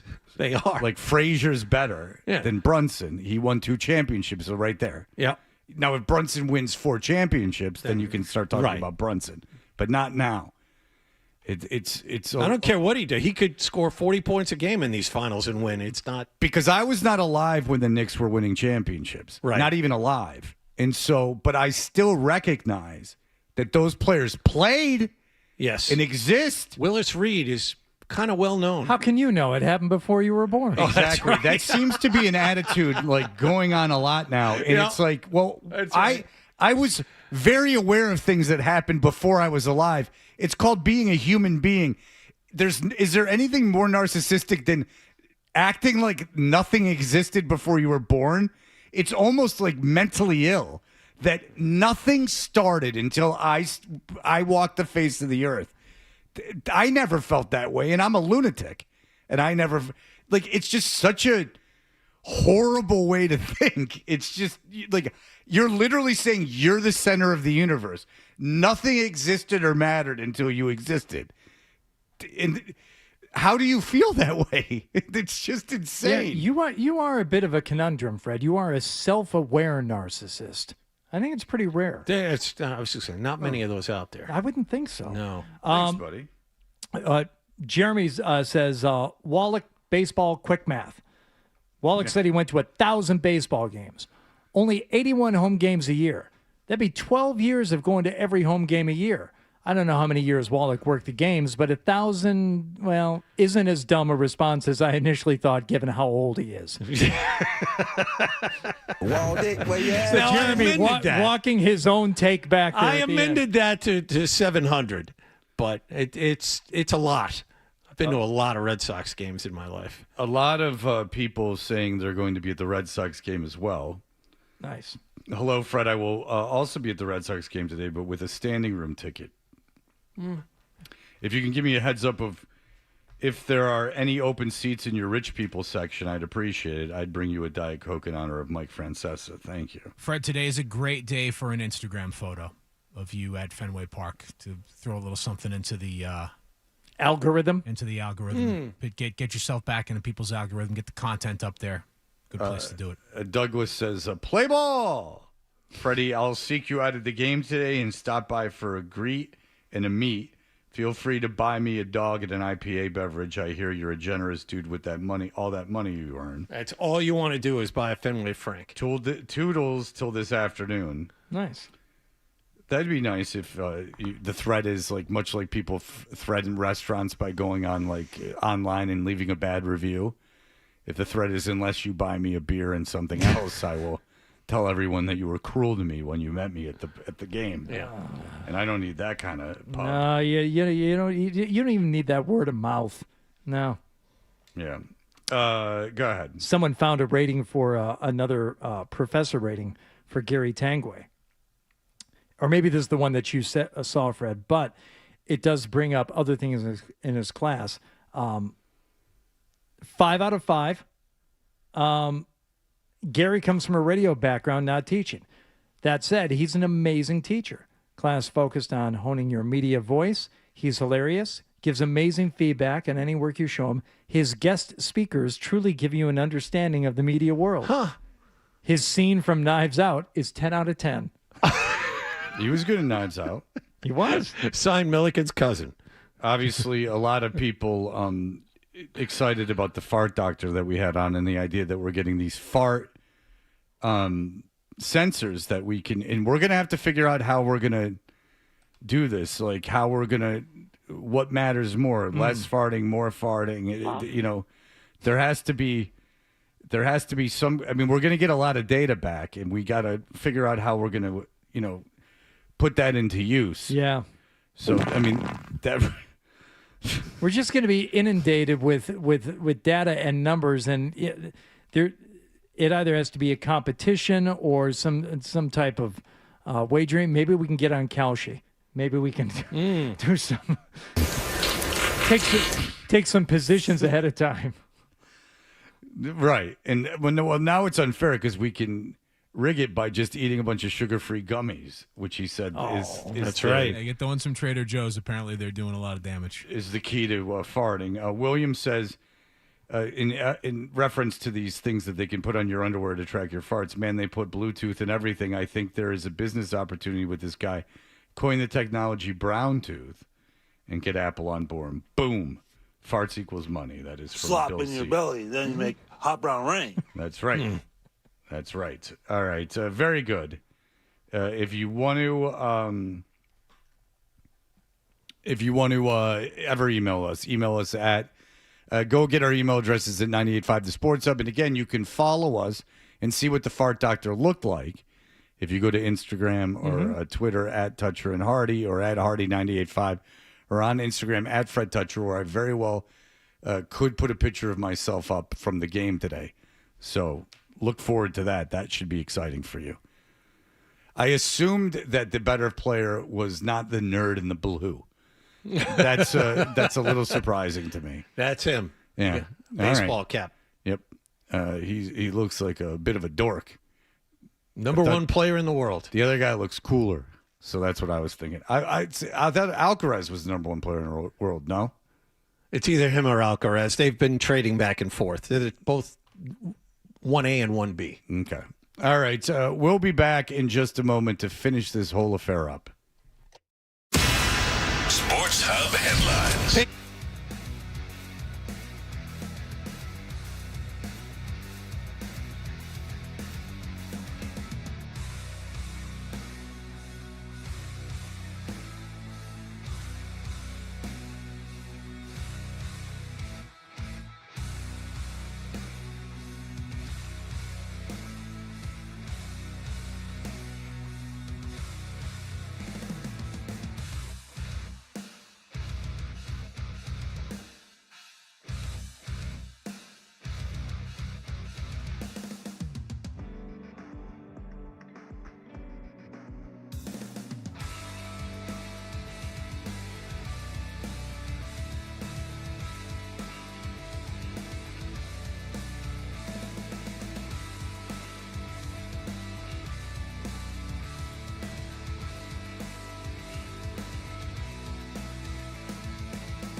Oh, he is.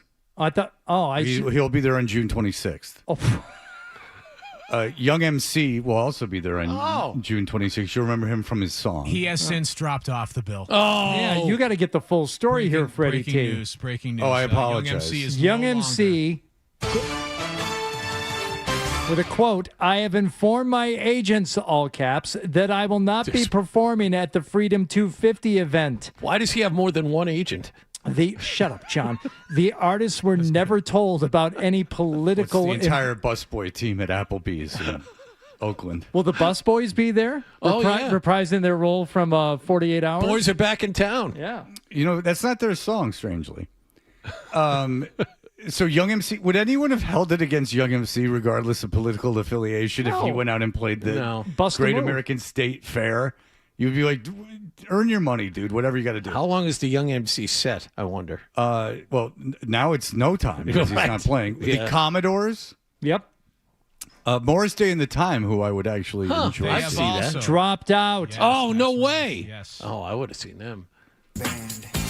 Now, has Florida dropped out? No, Morris Day posted on Instagram, contrary to rumor, Morris Day and the Time will not be performing at the Great American State Fair.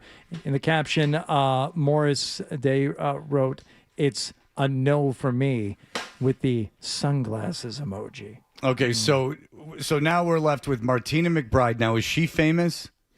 Country she singer, is. right, Zoe? Country singer. So she's famous. CNC Music Factory. Yes. Milli Vanilli. Yep. Now, which is only Millie or Vanilli. I know. I think one of them's dead. Yeah. One guy killed himself or OD'd or something. So you got Martina McBride, CNC Music Factory, Milli Vanilli, Vanilla Ice, the Commodores. Are they still in? Flo Rida and Bret Michaels. Yep. Huh. Do you remember the press conference? Not ideal. Where Millie Vanilli. The most Zolak thing Not ever. ideal for a state like that is the ultimate lineup. But it's not really a state fair. It's at the National Mall. It's going to be like a big deal. Who's great? Who would you be excited? Who's the headliner for you there? Bret Michaels, Martina McBride. But it's not even Poison. Vanilla Ice, of course. It's Bret Michaels. CNC Music Factory, Make You Sweat, Flo Rida. Name a Flo Rida song. This is Our House. I don't know. Our house it was a big one for a while. In the middle of the street, our house. No, that's Madness. That's Mad. You're getting them confused. Oh, is it? Yeah. Yeah, you're getting Yes, them confused. indeed. This is a great lineup. Why don't you go? I'm busy. Doing what? I don't know. When is it? It's June 25th through July 3rd. I'll be in Atlanta. Oh, yeah? Yeah. Okay. What are you doing? We got to go now for this recruiting thing. Oh. Showcase. Oh. Interesting. I'll You be tell me there. where to stay down there. Coca-Cola bottling I job? might be down there at the same time. Now it's a party. I will be down in Atlanta. It's for you a drink stretch again, of 3 buddy? days. Please. Oh, boy. Nothing will do it more than a baseball tournament. All right. I appreciated it if no one else did. I didn't hear it. It's all right. What do you say? He said he was getting his recruiting thing down in Atlanta. I said, is he getting a job as a bottler at the Coca-Cola factory? No, I heard that. Yeah. I heard that. He blew through it, though, so I heard it. I heard it. You know, I never went to the World of Coca-Cola the whole time I lived in Atlanta. Never. I didn't even know it was there. I bet you for get most of the like time. free samples, though. They do, and apparently they have Coca-Cola from around the world. They do. Different flavors that they're trying out. Taps other everywhere countries. when at the end of the tour. So Wait, Scott, you just ran your finger over the table and then licked your finger. Oh, Drops up there. really? You have food in the studio? Even for Zolak, that was strange. No, I don't bring food to the studio. You just ran your finger over the table and then licked your I finger. tripped something. It was mine. It doesn't. It's just lick still. yours. I'm not complaining. It's not saying you did anything to me. You know what? I'm cleaning it. I can drip more. Huh? I'm going to clean it and I can drip more and really lick it. Okay. It just was an interesting move. Rub one of those Lysol Not wipes on your complaining. arms. Yeah, there it is. That's good. Clean. All right. That'll do it for us. If I see you at the Red Sox game today. Have fun, Fred. Ooh, I hope How it could doesn't I not? rain. Hope it does not rain. It's for not you. supposed to, according to this, but according to Sherry Spears, she said something was raining at some point. It was very unclear All right. what she was saying. All right. It's the last time whether people get anything right around here. All right. That'll do it for us. Every day. Everyone have a great day. Bye. Talk to you tomorrow. Toucher and Hardy.